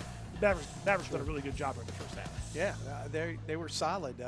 Their response to Westminster's opening drive for a score was really impressive. It was probably 4 or 5 first downs, and they punched in and scored and tied it up. And really, the game from that point on, both defenses kind of settled in, and nothing was happening for either team. We saw. It's good. Yeah, and it continued that way right up until that play right at the end there, which, great defensive play. Kudos to Westminster. Smart. Yeah. It was great. Great all-around, football play. It was, yeah. I was going to say we've seen number 5, Justin Donald for Westminster, kind of rise up on their defense, and for Man Valley, it's been Braden Foreman and Crew Boog and a couple other names we've called a lot here so far. Offense haven't done much yet, but the ground game for Man Valley, and we're going to see some highlights here from the first half. The ground game has really been their calling card so far. Let's go ahead and take a look at some first half highlights here. Sounds good. And we, like I said, we had the opening kickoff here. This was Isaiah Sprinkle did a really good job getting all the way past midfield. Yep, gave him a short field. And then they answered on the drive, got into the red zone, and you saw Kyrese Walker use his legs. 5 yards out. Nice job to cut through the defense there and get a score there for the Owls. But the Mavs responded. A long drive ends on this Isaiah Farabee short run. They did a really good job. They collected a handful of first downs on that drive, moved the ball down to the 1, eventually scored from the 5. And G. Maggin has been operating their offense pretty well. But here's Donald again. We saw a little bobbled snap there. Yep. And there's number 5, big number 5, Justin Donald making a tackle. And again, we had some Man Valley defensive plays as well, as you see Kyrese Walker trying to get out of harm's way, and not much doing there. And there's Braden Foreman, big 42. He's done a good job pursuing, clogging up the middle when they run to the middle. And here's that play, Coach. Feliciano catches it. John Manley picks it up. In my mind, it was an incomplete pass, but on the field, it was a fumble. And Manley takes it all the way down the home team sideline for a 60-couple-yard touchdown for sure. Here's the first half stats. And Man Valley, hanging in there with Westminster. The one turnover is the difference in the game so far. Exactly. That's exactly right. I mean, they're almost dead even statistically. I was going to say, you mentioned Westminster's inability to run the ball so far. Yeah. And only 40 passing yards. So Man Valley doing a good job moving the ball. It's just that one mistake. And we talk about mistakes. We can talk about mistakes every week, of course. Yep. But one mistake can be the difference. Both teams made a couple mistakes. The big one at the end there was more of a opportunistic move by Manley and Westminster's defense. One of the good things, I think, both coaches are going to go in at halftime right now. And like talking about Man Valley first and Coach Coons, I think they have a whole lot of good things to talk about. I know this score's 13-7, and that's such a disheartening way to end the performance that they had. However, it's still there. I mean, it's very much so. So I would be shocked if we don't see them continue to try to run the ball. Yeah. Now, on Westminster's side, again, I think it goes back to the taking what they're giving them. And in those early on, those screens, a lot of plays, lateral plays that were quick hitters that hit the edges. And I think we're going to see more of that, too, from them. I wouldn't be surprised if each team scores a couple times second half. I hope. A competitive game. 13-7 here. We're actually going to take a quick, not a break, we're going to pause here and show you our most recent CMSportsNet Athlete of the Week. It comes from one of the players in this game tonight. You haven't heard his name too much tonight. It was Clayton Dorsey of Westminster. Let's go ahead and take a look at what he did last week for the Owls. All right. CMSportsNet's Athlete of the Week is brought to you in part by Barnes Bollinger Insurance Services and by Genova's To Go. This week's CMSportsNet Athlete of the Week, Clayton Dorsey, Westminster football. Clayton was dominant on both sides of the ball, helped the Owls beat Walkersville. Clayton, it was a crazy game. The second time you had a comeback like that. What was it like to go on the road and get that win against a really good Walkersville team? Yeah, no, Walkersville was definitely a good team. It was a good environment. It's good to come back, but it's also not good to come back all the time. So, we didn't play our game the first half, and the second half we came out firing on all cylinders. So it was nice to come back and get the win. 12 tackles, I think 2 or 3 for loss, 100 yards plus, and a touchdown. You had another huge big week before against South Carroll. Which side of the ball are you more working on right now to try to become a better, more balanced player? Defensive side or the offensive side? I mean, I'll work on both all the time, but I mean, I feel like I had to step up in a role on offense with Fisher gone. But I mean, defense, I missed the first couple games because I was hurt, so it feels good to be back out there. But yeah, I would say I would probably have to step in a bigger role in offense, just because Fisher is so good. But yeah, it's hard to fill those shoes. You were on this team last year. That through the first 4 weeks was a lot of challenges, and you guys came out pretty well. You're 3-1 now after the first 4 weeks of this year. Difference between last year's team and this year's team? You just mentioned you lost a good player in Mason Fisher, and other guys graduated too. There's a good core guys back there from last year. You're one of those guys. What's the mood like on this year's team as you guys get ready to shift into full, county mode the rest of the way, and you look to go far in the playoffs? Yeah, I mean, it's pretty much the same thing as last year. I mean, I think we lost week 3 last year to South Carroll too. So, I mean, it's tough losing a game where you feel like you probably should have won, but it is what it is. We just got to fight back, and we took care of business against South Carroll and Walkersville, so we just have to keep doing that against the other county teams. All right, congrats on a great week. Clayton Dorsey, this week's CMSportsNet Athlete of the Week. CMSportsNet's Athlete of the Week is brought to you in part by Barnes-Bollinger Insurance Services. We're here for the home team. Barnes-Bollinger Insurance Services. And by Genova's To Go. Locations in Westminster, Hampstead, Manchester, Hanover, and Eldersburg. Genova's, pizza, pasta, subs, and more. Congrats to Clayton Dorsey, our most recent Athlete of the Week for CMSportsNet. We're also going to show you our CMSportsNet Spotlight. We actually went out to McDaniel College 2 weeks ago. They have the bye week this week. Last week, get ready for homecoming against Gettysburg. Put together a spotlight on the Green Terror. A lot of transition they've had this year. Let's go ahead and take a look at our CMSportsNet Spotlight for this week. McDaniel College's football team went into transition mode back in June when head coach DeMarcus White left his post after 3 seasons, and offensive line coach David Sarton assumed the interim head coach position. The Green Terror didn't have a lot of time to get adjusted to the new front man, but Sarton took over, having a quarter-century worth of college football coaching experience. Part of that run including being part of national championships at Grand Valley State and Mount Union. Now Sarton is leading the Green Terror into battle each week. McDaniel is 0-3 to start the 2023 season, but their new coach said he's proud of how the players and staff have handled the change at the top. They've been probably every emotion that you can imagine: excited, nervous, antsy. Can I do this? What will happen? And the best thing that happened was we got to camp, because then it kind of came a little bit second nature. You kind of knew what to expect. What we accomplished in 2 months should really take 6. I mean, we got an all-star staff here. 9 coaches now. We got graduate assistants. I mean, we just got a lot done in 2 months with the help of everybody on this campus. I would say it's been really good. It's all one team. We've been working hard, and it's been tough little weeks that we've been going through, but we still gonna bounce back. We work hard at practice every day, so every time we work hard, it pays off. And Coach Sarton, he's been doing an amazing job since he's been here. So yeah. The Centennial Conference had its bye week after week 3, so the Terror get 2 weeks to get ready for Gettysburg on September 30th. Leading the way on offense is grad student and running back Trent Gaskins, who averages more than 5 yards per carry and has close to 100 receiving yards so far. Senior Jevin Tranquillo leads the team on defense with 22 tackles and 3 sacks, and the squad has 6 takeaways as a whole. But McDaniel is allowing 39 points per game, something that doesn't bode well with opponents such as Muhlenberg and Dickinson coming up in the next few weeks. Gaskins said the team's unity can go a long way toward the Green Terror getting back on track. I think all the strengths that we have is we're able to fight. We're able to fight every quarter. We're not giving up no matter what. Even all the positions that we have is loaded with a lot of talent in there. So we have a lot of talent at every position, and everybody contributes as one.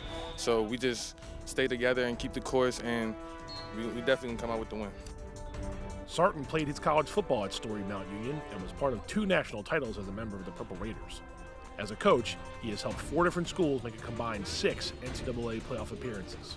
He brings energy to McDaniel's sideline, and a longtime coach said that's not going to change with the Green Terror looking to turn things around in a hurry. Oh, absolutely, because we're all about celebrating the positives. And really, when you look at football, good teams, they kind of carry each other when they have to. We had a bad fumble against Rowan, and the defense went out and got an awesome 3-and-out. We got, a great turnover by the defense, and the offense went back and scored. And sometimes when you're rebuilding, getting these kids to understand that there are positives outside of the scoreboard. Every Sunday we like to list the things that we're going to celebrate from the game. And I mean, in the past 3 weeks, we've had 20, 25 different positives that maybe the scoreboard doesn't reflect. Let's go. Here we go. Let's go. Let's go ahead and take a look at the rest of Week 5 in the Carroll County Athletic League matchups. We got Westminster and Man Valley here on the field, of course. FSK at Century started a little earlier this evening. South Carroll taking on Sussex Central to Georgetown, Delaware, and Liberty is at Winters Mill as Winters Mill tries to go 5-0 for the first time ever, something Ken Speedy Johnson knows a little bit about. We've seen the Falcons a couple times here on CMSportsNet. And we'll be trying to check some scores for you here. I know I see Speedy wheeling and dealing on his cell phone here during halftime, trying to find some scores. And, it's a fun time of year, right, Coach? Yes, it when is. It comes to yes, it is. This time, midway through the regular season, you're trying to get county wins, all that kind of stuff. And everyone makes the playoffs now, a little different than when you were coaching, but it's about getting a high seed and about accumulating some points. This game's big for both schools. Oh, yeah. Westminster and Man Valley. And again, Man Valley gets the ball here to start the third quarter. All right, well, ready for that second half. And who made the adjustments, right? That's the keys of this second half is who made the adjustments. Yep.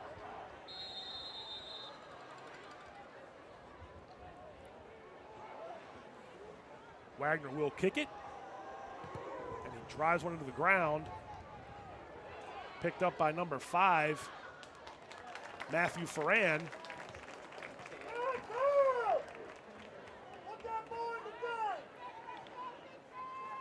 Isaiah Farabee, 10 carries, 46 yards, and a touchdown in the first half. Yep. For the Mavericks. They'll sleep well tonight.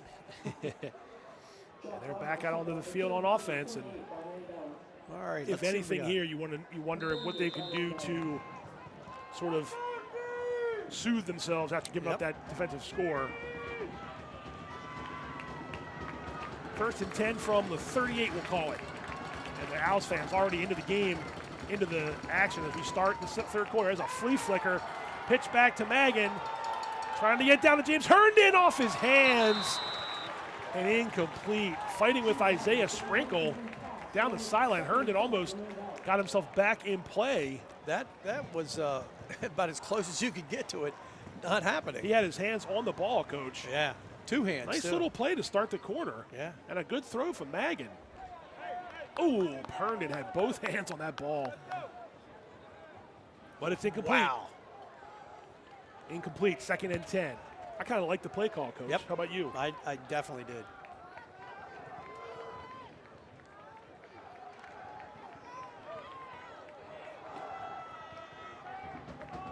Good coverage by Sprinkle, but a good job by Herndon to try to get some separation. But the pass falls incomplete. Going back to the ground. And a nice run, another nice run. That was Kingston. No, that was Farabee, 14. Right. And he picked up about 6.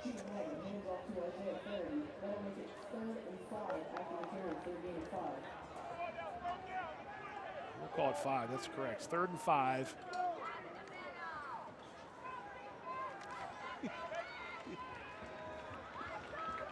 Third and 5 from the 38-yard line.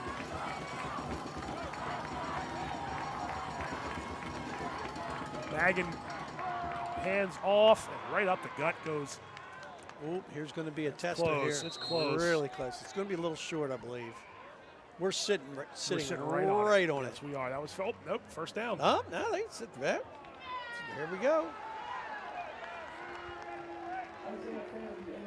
Oh, that was close.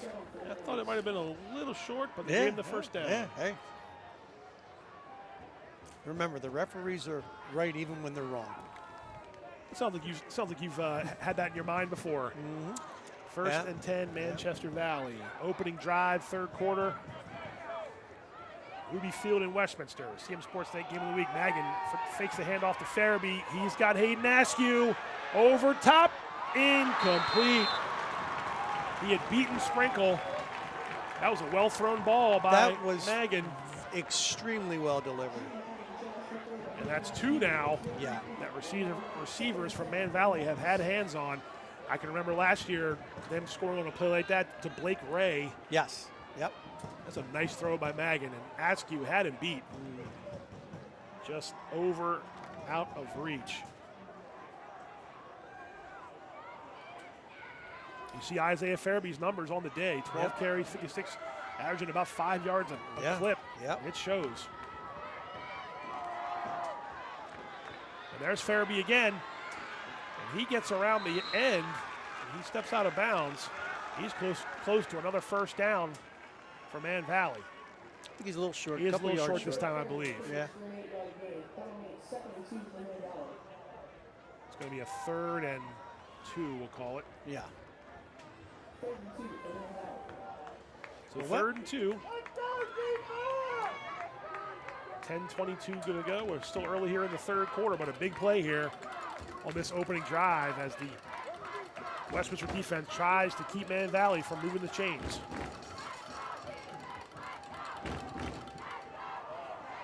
Now, the interesting thing here, what we're seeing, is one thing that's different that Man Valley's doing. They're playing a tight end so far every down. They've played Anthony Hesselbein, their tight end. Which really locks in Westminster's odd front. So it's been at least their adjustment number, first adjustment that's noticeable here is, like a subtle thing, a formational adjustment. Either way, it's a first down. Now the Mavericks are inside the 45-yard line of Westminster.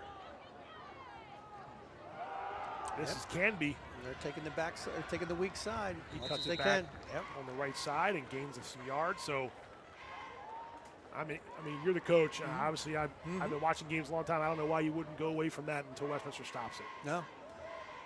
I'm not saying you never throw the ball, but I mean, they are just churning up yards on the ground.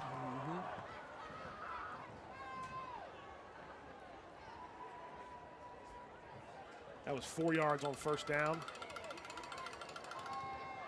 So 2nd and 6 from the 37.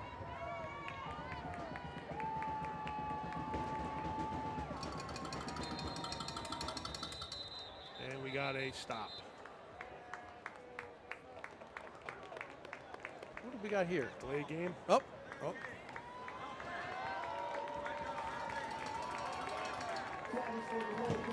That was right at the snap. It was.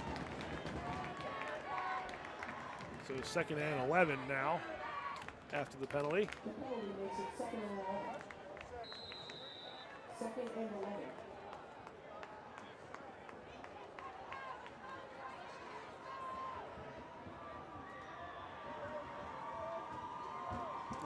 Okay.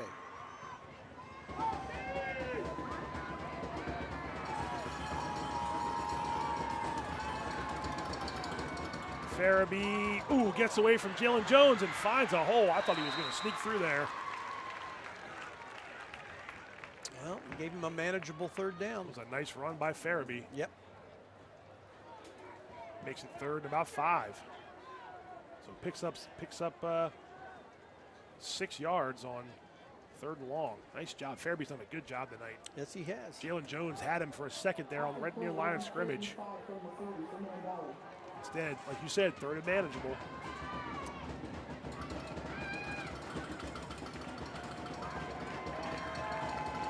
Okay. And another bad snap. Magan falls on it. Man Valley shooting themselves in the foot a little bit here. That's just a killer when you've been running the ball so well. Yep, there you go. So it'll be 4th and 14 now. Yeah, just a rough snap. Magan's done a good job to recover the ball, but just Not what you want to do if you're Man Valley's offense. And now you're in punt formation again. Magan stays on for the punt. Right foots it, and nice job. Nice job by Magan inside the 5-yard line. Yeah, that's a great punt by Gene Magan. That's a returner's nightmare. It's low enough, and it doesn't bounce consistently, so you can predict what it's going to do. You just got to let it roll. Just roll, and it rolls right inside the 5. Inside the 5, absolutely. All the way down to the 3. So 1st and 10.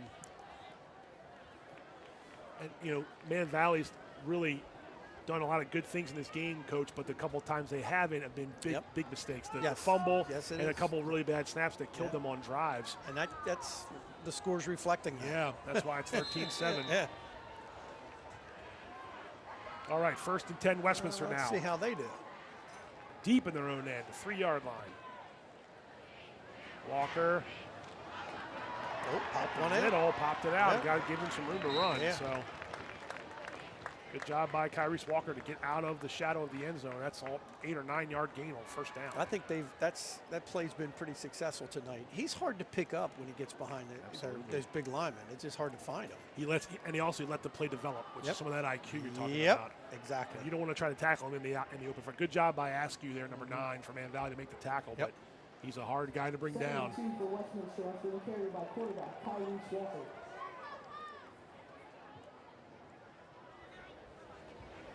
Low snap, Walker gets it, completes the pass. Made a man miss all the way out to the 20 is number 9, Clayton Dorsey. There you go. We've called his name in the halftime for the athlete of the week, and that's one of the only times we called his name tonight.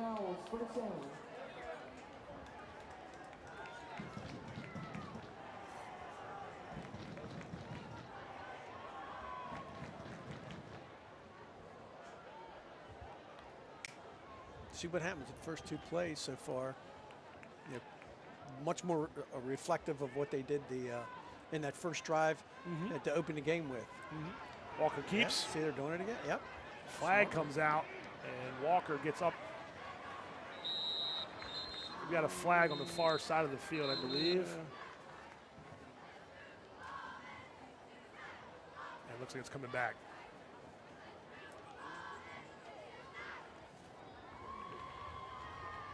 See Kyrese Walker and Canton Rudders there walking backward for Westminster. That was about a 5 or 6 yard gain by Kyrese, but I believe we're going to get a hold. We'll see here. Yeah, that's what I was. Yeah, that's what we're looking for. Yeah. Hold. So in high school, that is such a killer penalty. It is. It's so hard to recover. 10 yards from the spot. That'll still be 1st down. It's going to be about 1st and well, it looks like it was right for the line of scrimmage, so 1st and 20. Penalty for holding against Westminster moves it back 10 yards. That'll make it 1st and 20.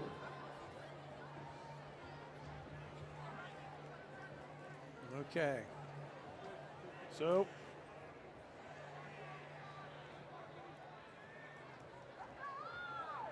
trips into the boundary. That's interesting. I see it. Walker gets the pass. He keeps it, and Man Valley's defense right there all over it. And they've been doing a really good job containing. That was a zone read into the field and putting the trips into the boundary. Man Valley's weak side did a nice job staying home there. Got 58. Jake Robinson in the middle of that. A little slow to get up, but he did get up after a nice job being in the middle of the pile. And also give credit to 55, Aiden Turner, to help stop that play. And that's a 2nd and no gain, so 2nd down and 20. Under 6 minutes to go in the 3rd quarter. We got a low-scoring affair. Coach Johnson's already predicted a shootout in the second half, but now we got a flag on the play. I think we got a delay here. So as clean as that first quarter was, penalty-wise, there's been plenty since then. 5-yard penalties. I told you.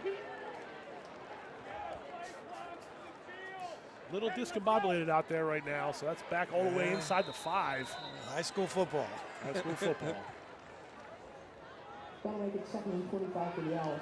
Kyrese tries to get out of the end zone, and he does. Good job getting a little bit of that back. Yes.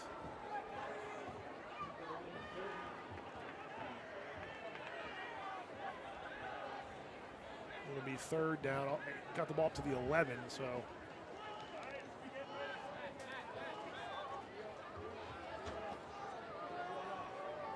Third and about 18. Still, man, that's. Let's go! Let's go! Oh, Trimson field. Pass over the middle. Complete! Oh, big play. That's Clayton Dorsey. All the way up to the 40-yard line, and that is a huge play for Westminster. Cameron Reed tried to. The ball was right on the money. It was a nice pass.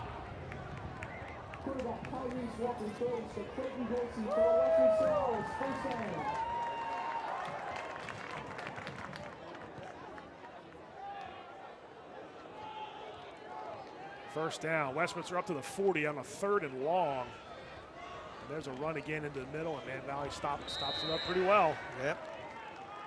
There's not much room to run in the middle of that defense with Crew Boog and Jake Robinson and company. Nope.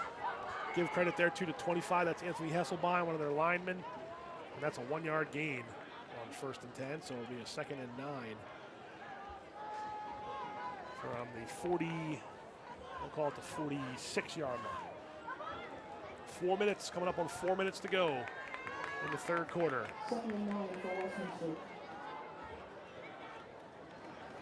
Rudders in motion. Walker keeps it. Rudders in front of him. Carries Walker, found some room.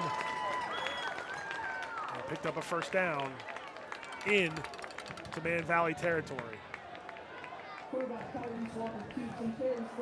Nice job by Walker to get behind his. I like that play. Get behind his receiver. Runners gets out in front to block, and Walker picks up about 12 yards. That's literally a power sweep. It makes it look like it was going to be a jet or something like that, but that literally was just a power sweep with the quarterback. Well-designed play, well executed. Well run with Kyrese Walker in the backfield. Walker gets it. Short pass out there to Isaiah Sprinkle. There you Makes go. a man miss. Yep. Sprinkle has some speed, and he's all the way down to almost the 20-yard line. They're back to where they were that 1st quarter. Quick hitters. Attacking the edge as fast as you possibly can. 2 big plays, a nice pass out to Sprinkle. Runs and screens. I'm very impressed with this. Especially since they started it though inside the 5, ran some plays, got out, and then went back, and then got out again. Yeah.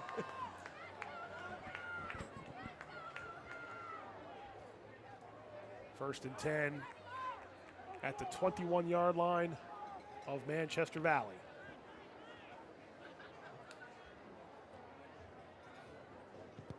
Walker in the backfield. Over the middle, trying to get it to Dorsey, incomplete. And we got a flag. Yeah. Dorsey thought so, and so did the sideline referee. Yeah.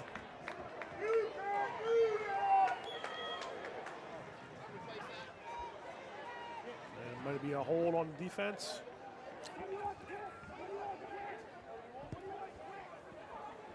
Justin Gambrell, defensive pass interference is the call. Yep. I guess half distance to the goal, or it's going to put them probably around the 10 or 11. They were at the 21, so yeah. Yeah, about the 10 and a half, they'll put it. Yep.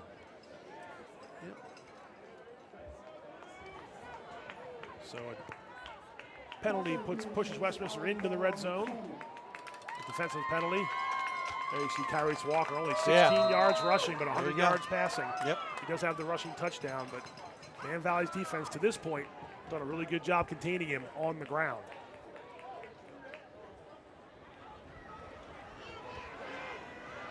And guess who? Number 42, Braden Foreman. Yep. Raekwon Warfield trying to get around the edge, and Foreman's had a heck of a game on defense for Manchester Valley. Yes, he has. He's an impressive linebacker. He's only a junior. Only a junior. That's east to west running is tough to do. And he's a big kid. With the speed of Westminster. He's a big boy. He's not. They're going to make this a loss of about 4. Yeah, he's not. You're right. He's not thin. Not what I'm trying to say. He's not slight. He's got a big build. No, he's definitely a big young man. So the Owls waiting for the play to keep coming from the sideline.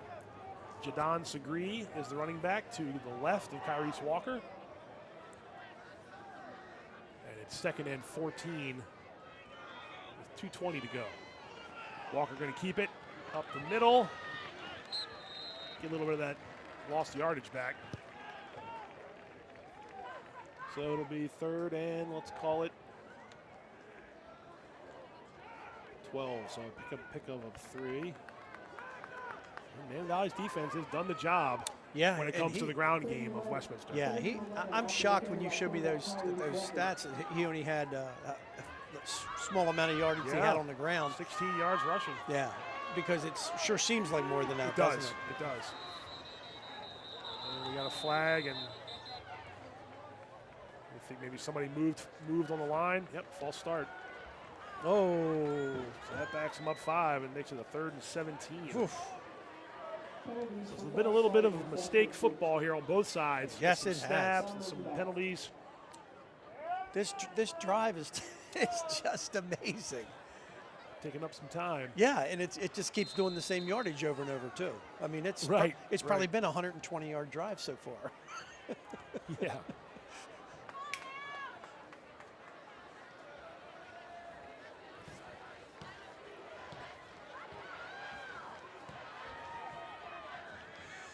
Third and 17. Walker going to the corner of the end zone. Broken up. Nice job, number 1. Jordan Hughes trying to get the ball to Isaiah Sprinkle. And Jordan Hughes had to beat on that the whole way, Coach. That was a good route. That was a good pass and excellent coverage. I mean, that was just good football all around there. Yeah. Oh, So good. 4th and long. You'll see that again. Yeah, 4th and long. With just a timing play to the end zone. And Hughes does a good job of breaking that up. So, all right, 4th and 17, offense on the field.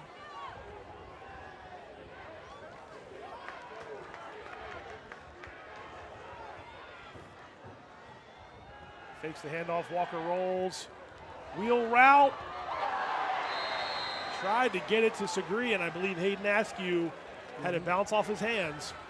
I think he might have just swatted it down because he was probably going to go out of bounds and would have lost 5 yards. You're right. Either way, good play by Manchester Valley. You're right. This is that. Segree coming off the field. That was a heck of a stand. A great stand by Man Valley. That was an amazing series of football plays. Here we go. Yep.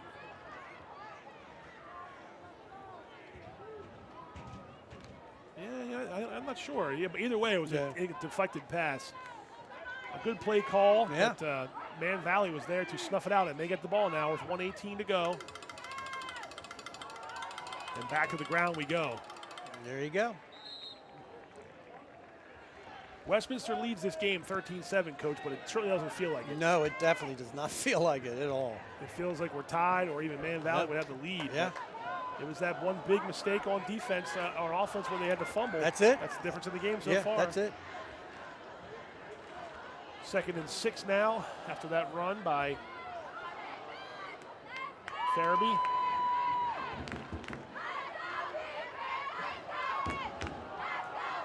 And there's Farabee again. He has done a really good job for Man Valley. He's close to a 1st down. He might have a 1st down. He does.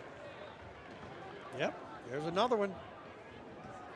Isaiah Farabee carries for Man Valley Mavericks, still 7.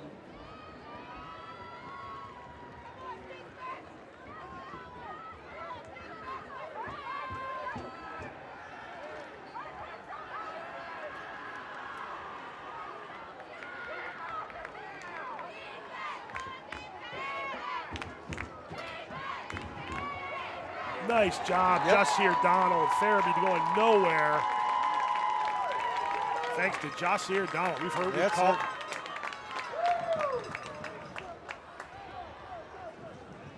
Nice. That was a great job by Donald. That's going to get us to the end of the quarter. And that will do it. So a big play on defense there by Westminster to end the 3rd quarter. No points scored in that quarter, Coach, but some good defensive efforts. Yes. We just saw another one there from Josier Donald. We've called a lot of names on defense throughout these first 3 quarters of play. What did you like in that quarter? You know what? You just hit something really good there. I think it's been really a half of defensive plays as much as anything. Yeah. More so than offensive plays. I mean, so I might have to take back my 2 touchdowns each the second half. Maybe just one each. Maybe just one each. There's still a lot of time left in this game, that's for sure. No, I was just saying at the end of the quarter there, I mean, obviously we can see the score, 13-7. Westminster has the lead. Man, Valley sure feels like they've dominated this game. Yes, yeah, definitely the line of scrimmage they have. Westminster moves the ball great as long as they stay, with everything that is attacking the flanks quickly.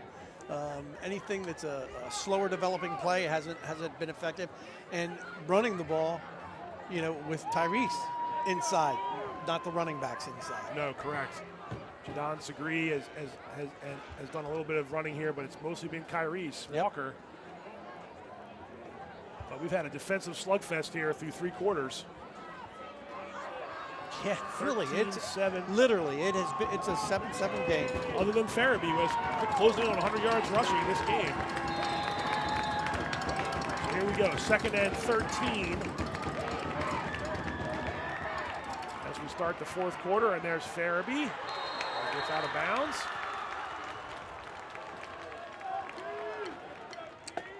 Nice job by Farabee again. Safety did a nice job there. Picked up the yards and then some, so we got it back to manageable 3rd down. 3rd and 7.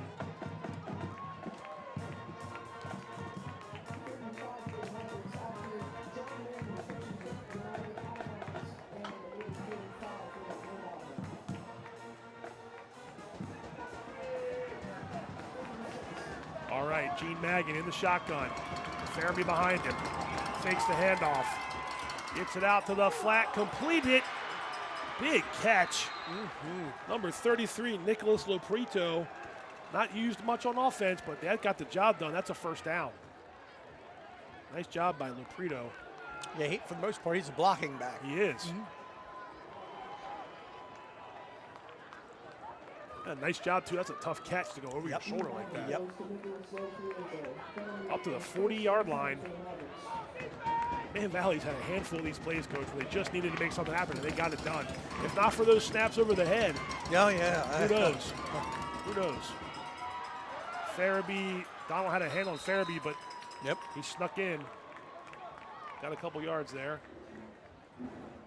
So Farabee again picks up maybe 1. I guess they're going to give him just 1. So 1 yard makes it 2nd and 9.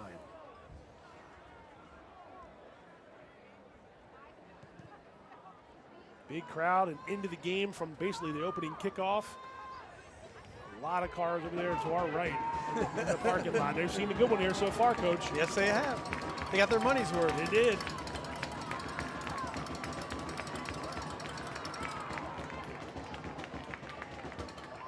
Maggin back to pass. Completes it out there on the far side to James Herndon. He fell down in high school. That means the play's over. Yes, it does. So short yardage there. He had Loprito out there too, but Herndon makes the catch. Okay, big play here. Only got 2 yards there, so. Another critical down. 3rd and 7 from 47-yard line.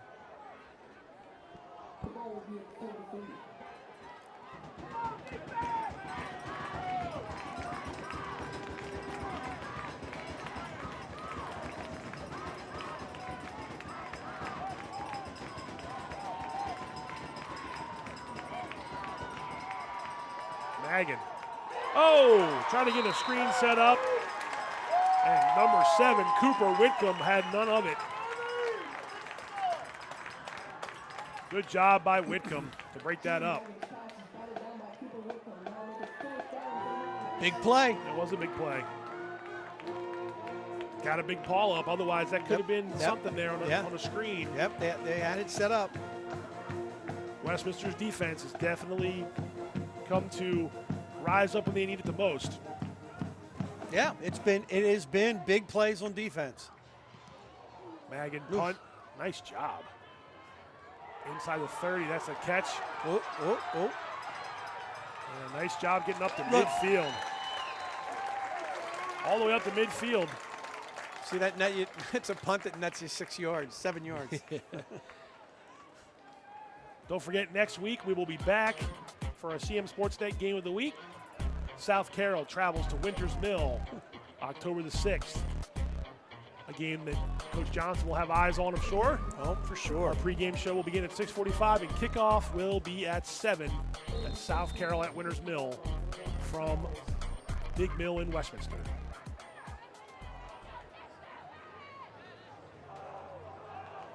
All right, 1st and 10. Hand off to Jadon Segree, and Crew Boog is right there. Yep. I mean, we're broken records tonight, Speedy. We've just been calling the same names over and over again. Yes, These guys have come to play. Yeah, they really have. Great tackle, too, by Crew Boog. Wrapped the ankles up. That's a loss of about 5.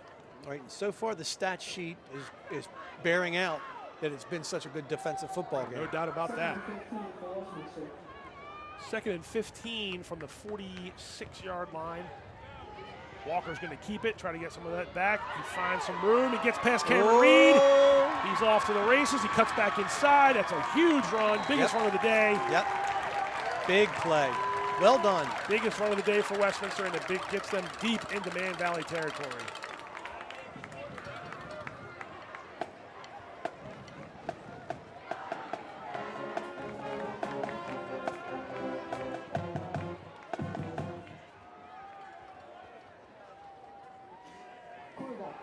Walker with the carry makes it 1st and 10 for the Westminster Owls.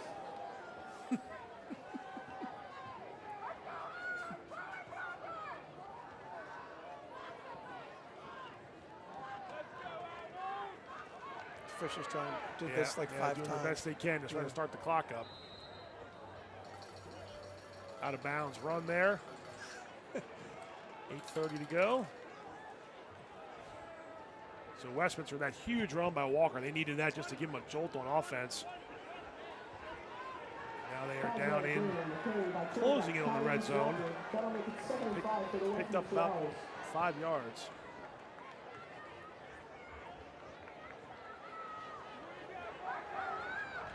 All righty.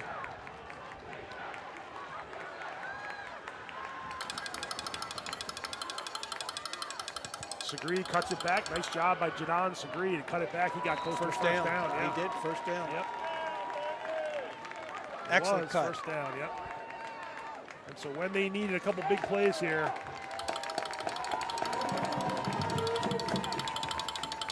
Jadon Segree and Kyrese Walker have come up big on the ground.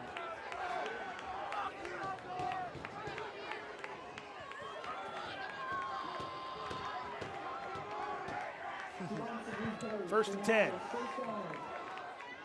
Okay. Man in motion. Handoff back to Segree. He breaks through, and they're starting to get some penetration, Coach. Well, one of the adjustments they made is they left the 4 wide, and they brought in a blocking back. So they're running, they're 2 running backs in the backfield. One of them they're using for a lead blocker. Picked up 4 on first down. They're Patrick Ricard. Yes, absolutely. Their version of Ricard. And it's working. It is. They're down to the 10-yard line. And time ticking away here with 7.5 to go. A score here would be detrimental to Man Valley's chance to win this game. We'll see if the Owls can get it done. Segree stumbles a bit, and Man Valley's defense there to stop him. Right at the line of scrimmage, so no gain. It'll be a 3rd down. 3rd and 6 from the 10-yard line. 7:15 left in the game. In regulation. We call it regulation. That's right. You never know. Never know. You never know. And we got a stoppage clock. Let's see, we got a timeout, Westminster. Westminster used their first time out of the half. They have 2 remaining. So Westminster called a timeout there. Probably smart. Talk things over a little bit. What have you liked on this drive here, Speedy, from Westminster? Well, I like that nice long run that they did with Tyree. I mean, that was another power sweep. I mean, they pulled both guards. It's just a variation of the play that was successful before. They're using their assets well right now. And they're having to reach in the bag of tricks, I think, because of the stout defensive play, especially inside. What we're seeing from Man Valley. And Man Valley on offense, the last time they had the ball, man, they were that close to keep hooking up on a couple long passes. Oh, yeah. I mean, they were there for the Mavericks, and then they've had a couple snap problems that we talked about. So and they're in this game. Yep, for sure. They're in this game with got to make those plays though. 7:03 to go. Yeah, absolutely. Got to make them. Got to make at least a couple of them throughout the game if you're going to be in the game and try to get a chance to win. Regardless, it is 3rd and 6. Westminster's offense back on the field.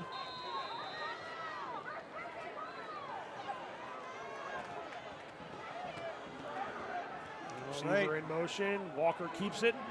Good cut. Cuts Good back cut. Around.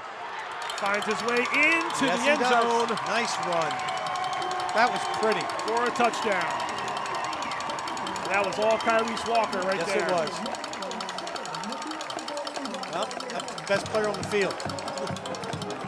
I believe you're right. That's a Walker 10-yard touchdown run.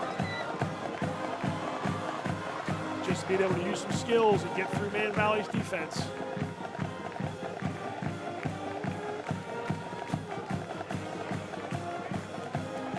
.6:53 to go. There you see Kyrese Walker on the sideline. He has a pair of rushing touchdowns. That's a big score for the Owls. Just like that, up to almost 70 yards rushing for Kyrese. Yeah. The extra point, no good. So it remains 19-7, but a 2-score lead. We see the PAT, so that's a couple of misses now from Josh Wagner. He pushed that one to the wide to the right.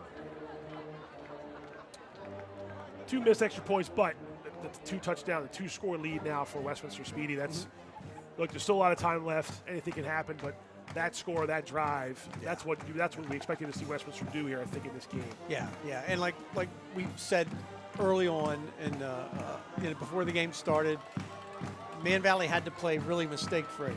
You know, they've taken care of the football, except for that one crazy fumble that turned into a touchdown for Westminster. But they're just missing a couple of those long pass opportunities. Yes. They're just a few things they just missed on, and like you said, the big things. There's 2 bad snaps. The bad snaps, and then of course the fumble that turned into 6 for Westminster. Yep. Man Valley's done a lot of things right in this game, don't get me wrong, but Askew picks it up off the ground, and there's John Manley. Nice job by John Manley on special teams. Going nowhere.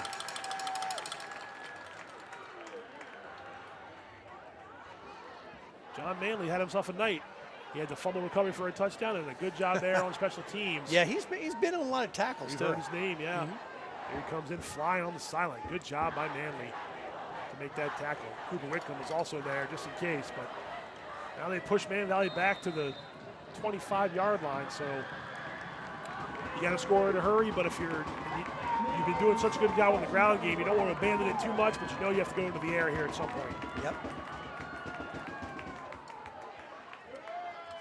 And that's Farabee on the ground again. Couple. Yep. Isaiah Farabee's had a really good game for Man Valley, number 14, their running back. Yes, he has. He's getting close to 100 yards rushing. Oh, actually up to 85 now. 6.5 to go.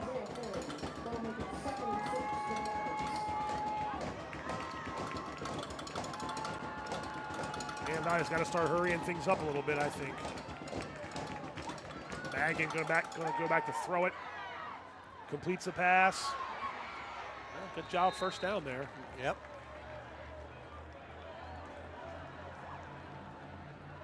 Give that one to 18, Braden Fritz.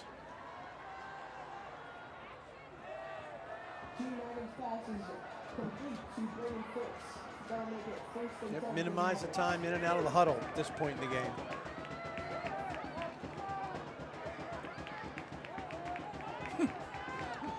They've had their issues tonight on the clock. Yes, they have. Incomplete pass. 2nd and 10 now for the Mavericks, rather.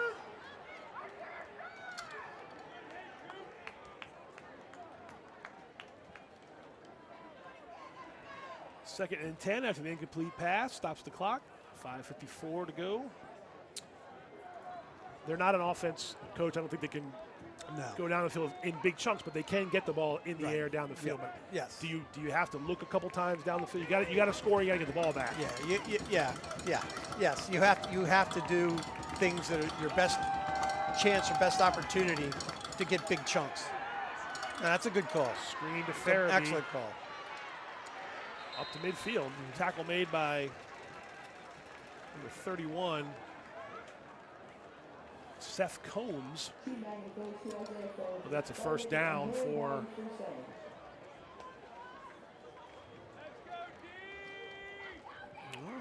Man Valley. Well, they're making it interesting. 49-yard line. They're keeping us engaged.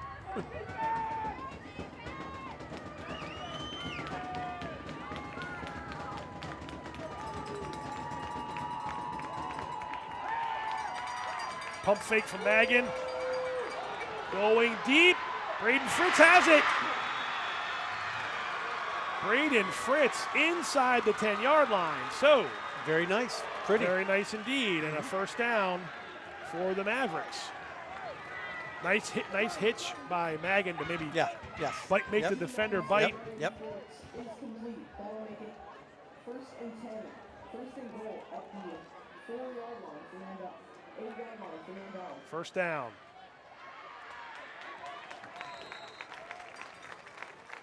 That one didn't go very far. It's first and goal for Man Valley. Clock running, that was Hayden Askew. Actually lost a yard there maybe, so second and we'll call it 11, but it's still second and goal. Number 9, Hayden Askew. Can be in the backfield now for Man Valley, and the give is to Canby. Off the left side, tried to bounce it out, and Westminster's defense there to make the stop. That's Seth Combs again, 31 and 34 in there, Casey Heisig. So that's got it down to about the 5-yard line.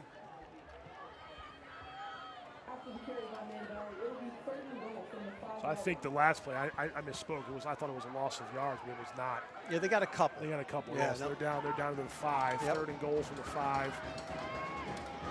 4 minutes to go. Man Valley trying to close the gap.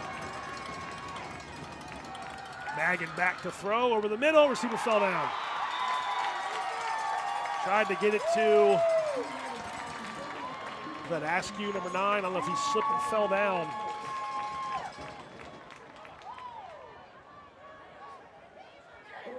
And now it's fourth down.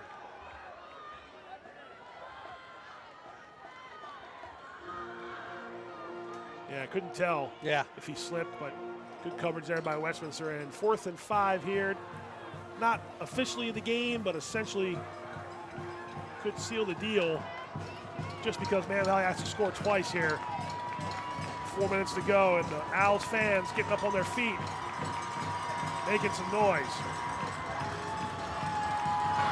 Magan calling out the signals. Back to pass. Westminster. Incomplete. Let's see. Is there a flag? No, there's a flag here on the near sideline. Oh, yes, there is. It's offense. So yeah. It's no play. But is it no play? It is. Oh, wow. So you back that up, and it's 4th and goal from the 10. Holy smokes. I mean, I guess you can't decline it. It was a dead ball foul, right? It should. Yeah. A false start makes no play. So 4th now, 4th and goal now from the 10. Yeah, it was a dead. It was never a play. Right, correct. So you can't decline it if you're Bassler, since Josh here knocked the ball down. Anyway, 4th and 10 now. 4th and goal from the 10. Magan back to pass over the middle. He had Askew, incomplete. Wow. Tough catch there for Askew. No, sure. Tough ask, and the Owls take over on downs with 3:33 to go. It'll be first down Westminster, and Man Valley, despite that long catch by Braden Fritz, is now staring at a two-touchdown or two-score deficit, and Westminster's back on the ball in offense.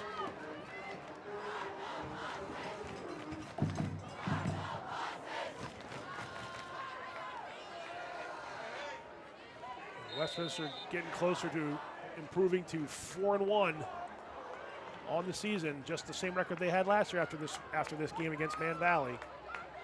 Man Valley, if this stands, will go to 2-3.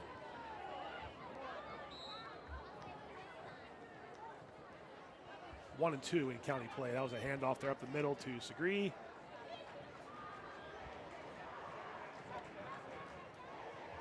Looks like he's coming off. He's gonna be holding his hand there. Yeah, he's been a little banged up for a while now. I think you're right. He's been holding his hand a bunch.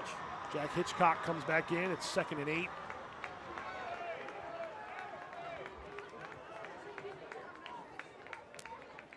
There you see Kyrese Walker. 100 yards passing, 68 yards rushing, the 2 good touchdowns. Good Not a bad day at the office. Yes, a very good day, especially in a game like this. You know, where it. everything's been hard. He's going to run it again. Spin move to get away from one defender. Yep. Ball came out, but he was ruled down. That's going to be a first down. And that's what you need if you're Westminster, to eat up some of this clock. Yep. I tell you, he's a dangerous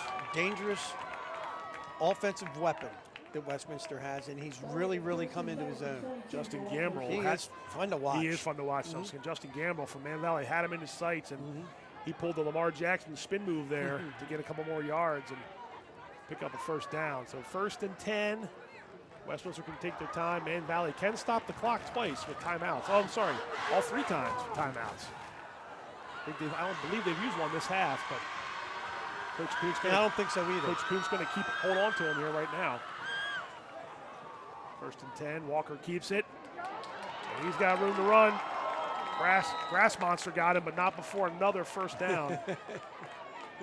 The old turf monster. Yeah, It'll get he you. reaches up, never fails. It's like the sideline, never missed a tackle. That's correct.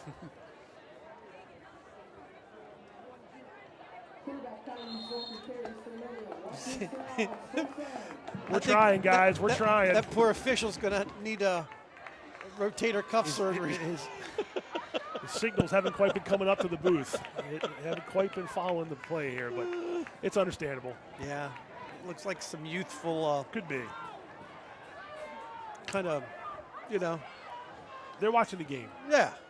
Excited. They're excited. It's homecoming. Gotta make sure to watch the white hat. Yeah, it's homecoming. All right, Walker keeps it again. Going to add to some of those rushing totals. Now they can just. Bernie doesn't seem like he's going to stop the clock. No.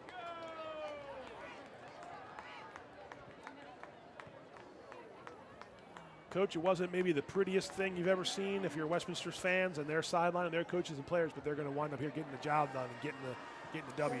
Very much so. This was definitely a game that could have gone either way.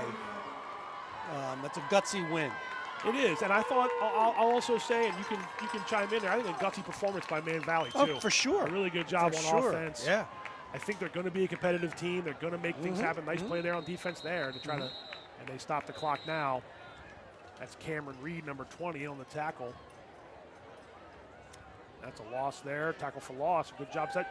Man Valley's defense has actually played, I think, pretty well in this game throughout. I completely agree.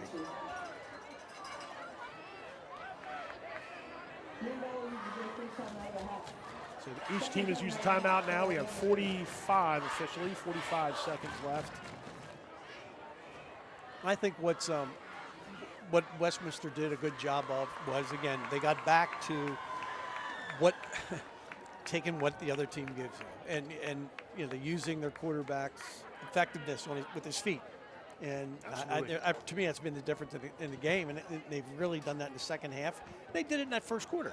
Yeah, the first drive. Yeah, and Man Valley did a good job of stymieing them for a good bit of the second quarter. Yep. And some of the third, but when it became crunch time here in the fourth, the Owls, as you said, put it in the hands of their playmakers. Yeah, Dorsey made a big catch. Walker ran the ball well. Segree. So their playmakers are the difference in this game, and you see Chris Basel there on the sideline about to become 4-1. There you go. For the second time in as many years. I was doing some digging here earlier on, and with this win, Coach Basler goes to 37-10 overall. Not too shabby. Not too shabby of a record. There's a handoff. I believe that's Jack Hitchcock. Ooh, I thought the ball might have popped out. It looked like it, didn't it? It did not. And they'll stop the clock. And that's a Man Valley timeout. So now Coach Kuntz is using the timeouts. Down to 1 with 38 seconds, and make the adjustment here real quick.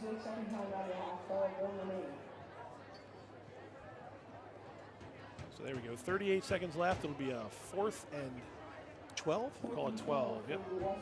So they'll get the ball back. At least it appears they'll get the ball back on the 4th and 12 with 38 seconds and 1 timeout left, I believe, for Man Valley, 2 for Westminster. It speaks to the competitiveness of some of these Carroll County teams that aren't always looked upon favorably outside of the county. We've seen some good competitive games in the week in these last 2 seasons, and this is another good one. I mean, Man Valley played Franklin right down to the wire in their playoff game last year. Yep. We know Westminster made a run to the state quarterfinals a year ago. Yep. It's just a good game between 2 rivals. Man Valley, or Westminster rather, has owned the rivalry. This will be 10-2 all time. And again, one of those losses was a forfeit, so they actually won 11 of those 13 games on the field. All right, 4th and 12. Back to punt, Whitcomb. Good end of Varen's going to get a bounce and go out of bounds. With 30 seconds to go. And Man Valley gets one more crack at it here with a half a minute left, 1 timeout.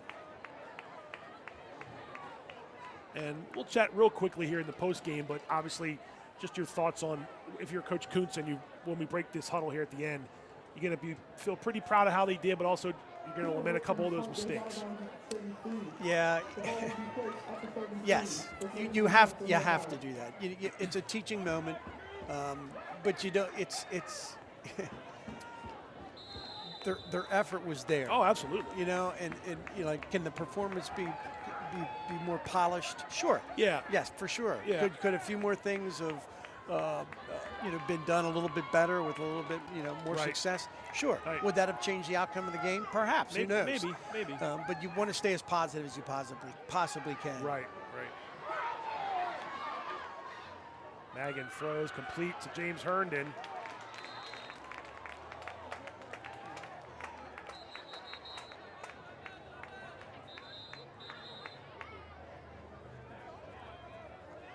Timeout with 18 seconds left. I think that's the last one. I believe it is.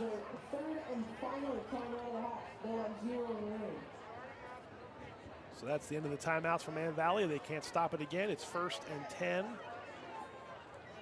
with 18 seconds to go.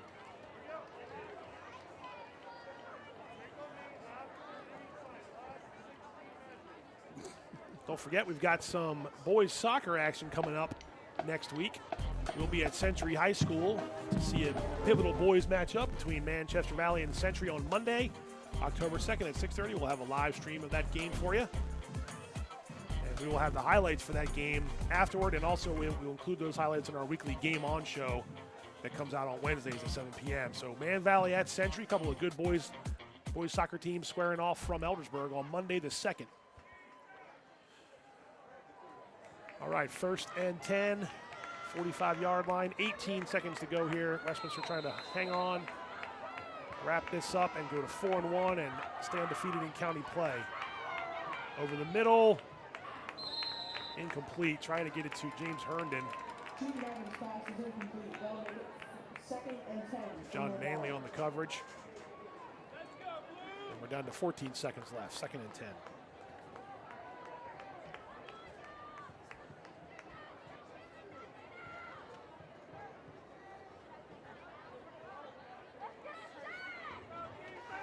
All right.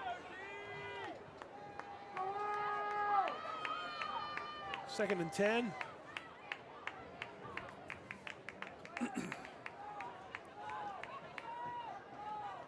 Magan back to pass. Standing, he's going to take off and run. He's got room to run. He can get out of bounds here, hopefully, and stop the clock for Man Valley. He does. Good job by Magan to get out of bounds, stop the clock. Still playing. And that does stop it with 5.2 officially to go. And they're at the 39-yard line of Westminster. Probably the final play here, barring a penalty.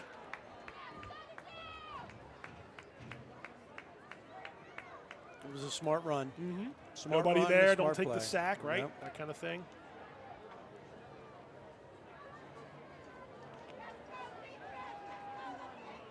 Next Saturday, Westminster visits Francis Scott Key in Man Valley. Goes Saturday, to Century. No, the 6th, I'm sorry, Friday. And that's the end of the game. Incomplete pass will end it.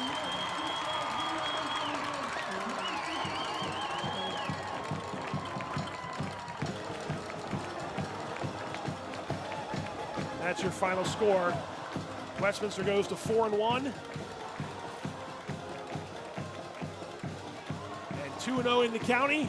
Wow. Yep. With a 19-7 victory over a very game and very competitive Manchester Valley team. They fall to 2-3, 1-2. See the handshakes here between a couple of county rivals. And again, not a blowout. 2 years in a row that Man Valley can hold their heads high. And they hung with, what's been the best team in the county perennially, annually, whatever the word is, annually. Annually, they're one of the top teams in the county, and it shows. And Man Valley, again, we'll chat about it here in a second, but you can be upset in the loss. Other than the fumble was a good play by Westminster's defense. He got stripped. The snaps would be the one thing I would want to really maybe focus on trying to correct as best you can. Agreed. That's the good thing about it. There's always, as long as the season lasts, there's always next week. Sure. Which means you have more time, you have more chances, more opportunities to prepare, to improve, And one of the things is you got to look at what you did poorly, and how do you minimize that? How do you improve upon it? You're going to look at those things that you can correct, and snaps, like you just mentioned, Speedy, are one of them. But you also have to look at the things he did well, Man Valley. And we'll get to Westminster here in a second, but one of the things he did really well was run the ball. Yep. We knew they would, and Isaiah Farabee, 85 yards or so rushing. Magan had a couple break-off runs. Camby was in the backfield. You got to like the way they ground the game out, and they were penetrating into Westminster's defense for a lot of the first half. Yeah, look at it this way. Their offensive line looks solid. Yeah. Their defense played a very, very sound game. It's just minimizing those mistakes. But a lot of times when you're pressing and you're really stressed and you're trying to play your best game because the opponent is a handful, they bring out mistakes sometimes too. So hats off to Westminster for going along with that and still dealing with it. It was 7-7 literally with seconds left in the first half. Yes. Yes. Westminster holds Man Valley scoreless the rest of the way, wins 19-7. Let's take a look at the final team stats of the game. As you see Westminster's huddle there, Ruby Field, and look at that. The one turnover was a costly one for Man Valley, but other than that, the Mavericks holding their own with Westminster, actually outgaining them and having more first downs. But it's the Westminster Owls that come out on top, 19-7. It's a good one for Westminster to build on. Yes, definitely. And you can certainly build on something if you're Man Valley when you go back in the county and play next week against a Century team that you'll be favored against more than likely in your Westminster. Westminster's out of the non-county. It's a county the rest of the way. What'd you see out of Kyrese Walker tonight? We've seen a lot of him, and also just their playmakers on defense for the Owls. I was impressed. I was very impressed with what they did the second half offensively because they, the big splashy plays, the long passes, those kinds of things are great, real long runs. But Man Valley forced them into having to do the little things to be able to, keep maintaining, moving the ball and play the field position game with them and just wear them out. And they did it smart. They did it with utilizing their best asset, which was Kyrese. I was impressed. An impressive win. Westminster moves to 4-1 with the 19-7 victory. We're going to be back. I'm going to head down to the field, talk to one of the players of the game, Ken Johnson. Appreciate your time as always, my friend. Pat, thank you very much. Oh, I had it's a always great a blast time. hanging out with you and talking I had a football. great time. I'm glad. Hope we can do it again. We're going to have some highlights after that, so don't go anywhere. We'll have an interview with one of the players of the game and some highlights to recap it all from you. The CM Sportsnet Game of the Week will be right back. Don't go away. Hungry? Genova's to go. Pizza, pasta, subs, and more. Fresh hot pizza right from the oven. Genova's to go. A mouth-watering cheesesteak just off the grill. Genova's to go. Fresh baked bread and plump wings seconds from the fryer. Genova's to go. Genova's to go carry-out, delivery, mobile device, and online ordering is available at all locations. Westminster, Hampstead, Manchester, and our newest dining room in Eldersburg. For lunch, dinner, or any time in between. Genova's to go.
As we begin the school year, 25,000 students will be returning to Carroll County Public Schools.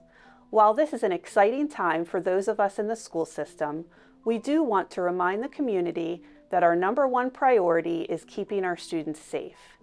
The activity level on and around the roads increases greatly at this time. There are buses on the roads as well as students walking to and from their bus stops. In addition, traffic patterns change when buses are on the roads. Buses will be making frequent stops and drivers must obey school bus stop laws. To protect our students, we have installed stop arm cameras on all of our buses. We need motorists to be aware and to be more patient to ensure the safety of our students. Let's keep our students safe and let's have a great school year. Hey there, I'm Pat Stoetzer. And I'm Michael Duffy, inviting you to join us for The Score and more. Each week we'll talk about high school sports in Carroll County. We'll share information about upcoming games, highlight coaches and athletes, and much more. We'll even try to have a little fun along the way. Don't miss The Score and More podcast presented by CMSportsNet. The Score and More Sports podcast is available online at carrollmediacenter.org and on a variety of podcast channels.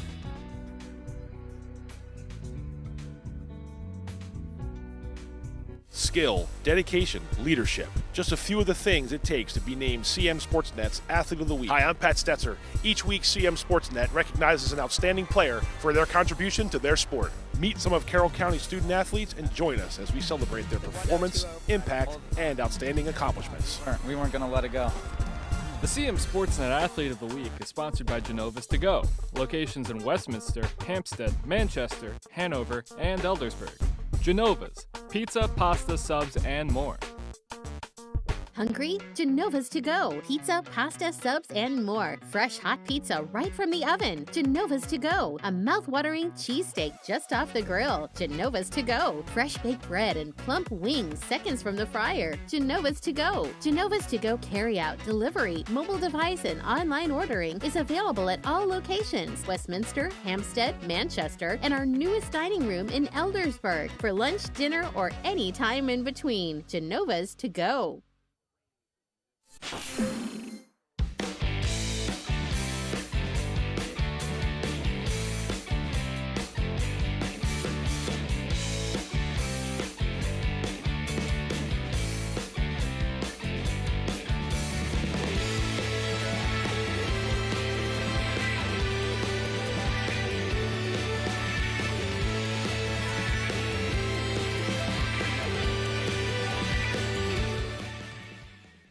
Hey there, I'm Pat Stoetzer.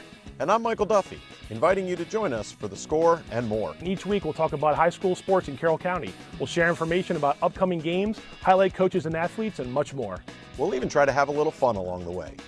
Don't miss the Score and More podcast presented by CMSportsNet. The Score and More Sports Podcast is available online at carrollmediacenter.org and on a variety of podcast channels.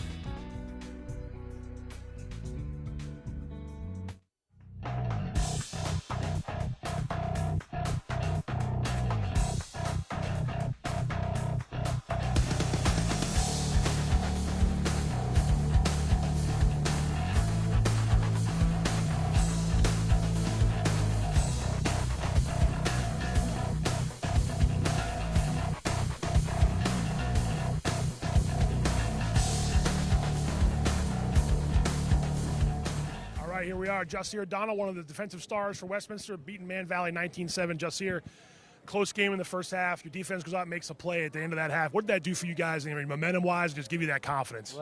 It's like we came out, we wasn't us. We didn't play our best game. This wasn't one of our best games. And I feel like we could play a lot better, way better. But, we just had to get the nervous shivers out, and then we had to play our game. What were they doing offensively, running the ball that was giving you guys a lot of fits there in the first half? I guess because we have a lot of people going both ways because we got injuries and sickness and stuff like that, and it's getting a little scrappy. So we have to tune in, lock in as a defense, and know what we got to do because a lot of people are going both ways, and I get they're tired and stuff, but we just got to lock in. How have you come along? Have you tried to make your game better this year? You've been using your arms to bat balls down, getting in their backfield. How have you seen yourself grow as a defensive player? I like to shout out my coach Jordan, because if it wasn't for him, I wouldn't be where I am today, because he really be helping me out. And I like to shout out the seniors from last year because they helped me a lot. There was a lot of good talent last year, and I feel like having a lot of good talent influenced me to be who I am today. Sometimes you want to call a win an ugly win, things like that. A win like this, if you want to call it that, what can that do and springboard you guys the rest of the way, knowing what you need to fix and get better to make a deep run in the playoffs? Well, we always not worried about the playoffs right now. We always worried about the next game because that's just who we are. We're not thinking about states, none of that. We just want to worry about our next game and how we play. Because if we don't play our game and worry about states, we're not going to get there. So we got to focus on what's ahead of us first and then work on our long-term goals. Jusir, great game, man. Congratulations, Jusir. Thanks a lot very much. Jusir, one of the defensive stars of the game. Again, Westminster 19, Man Valley 7. That'll do it for the CMSportsNet Game of the Week. I wanted to thank Ken Johnson for joining me on the broadcast today. And again, we're going to leave you with some highlights from the second half. Don't forget, we'll be back next week with a game on Wednesday. And then, of course, South Carroll at Winters Mill next Friday from another football game of the week. So again, for Ken Johnson, I'm Pat Stoetzer. Thanks very much, guys. We'll catch you next time. Have a good weekend.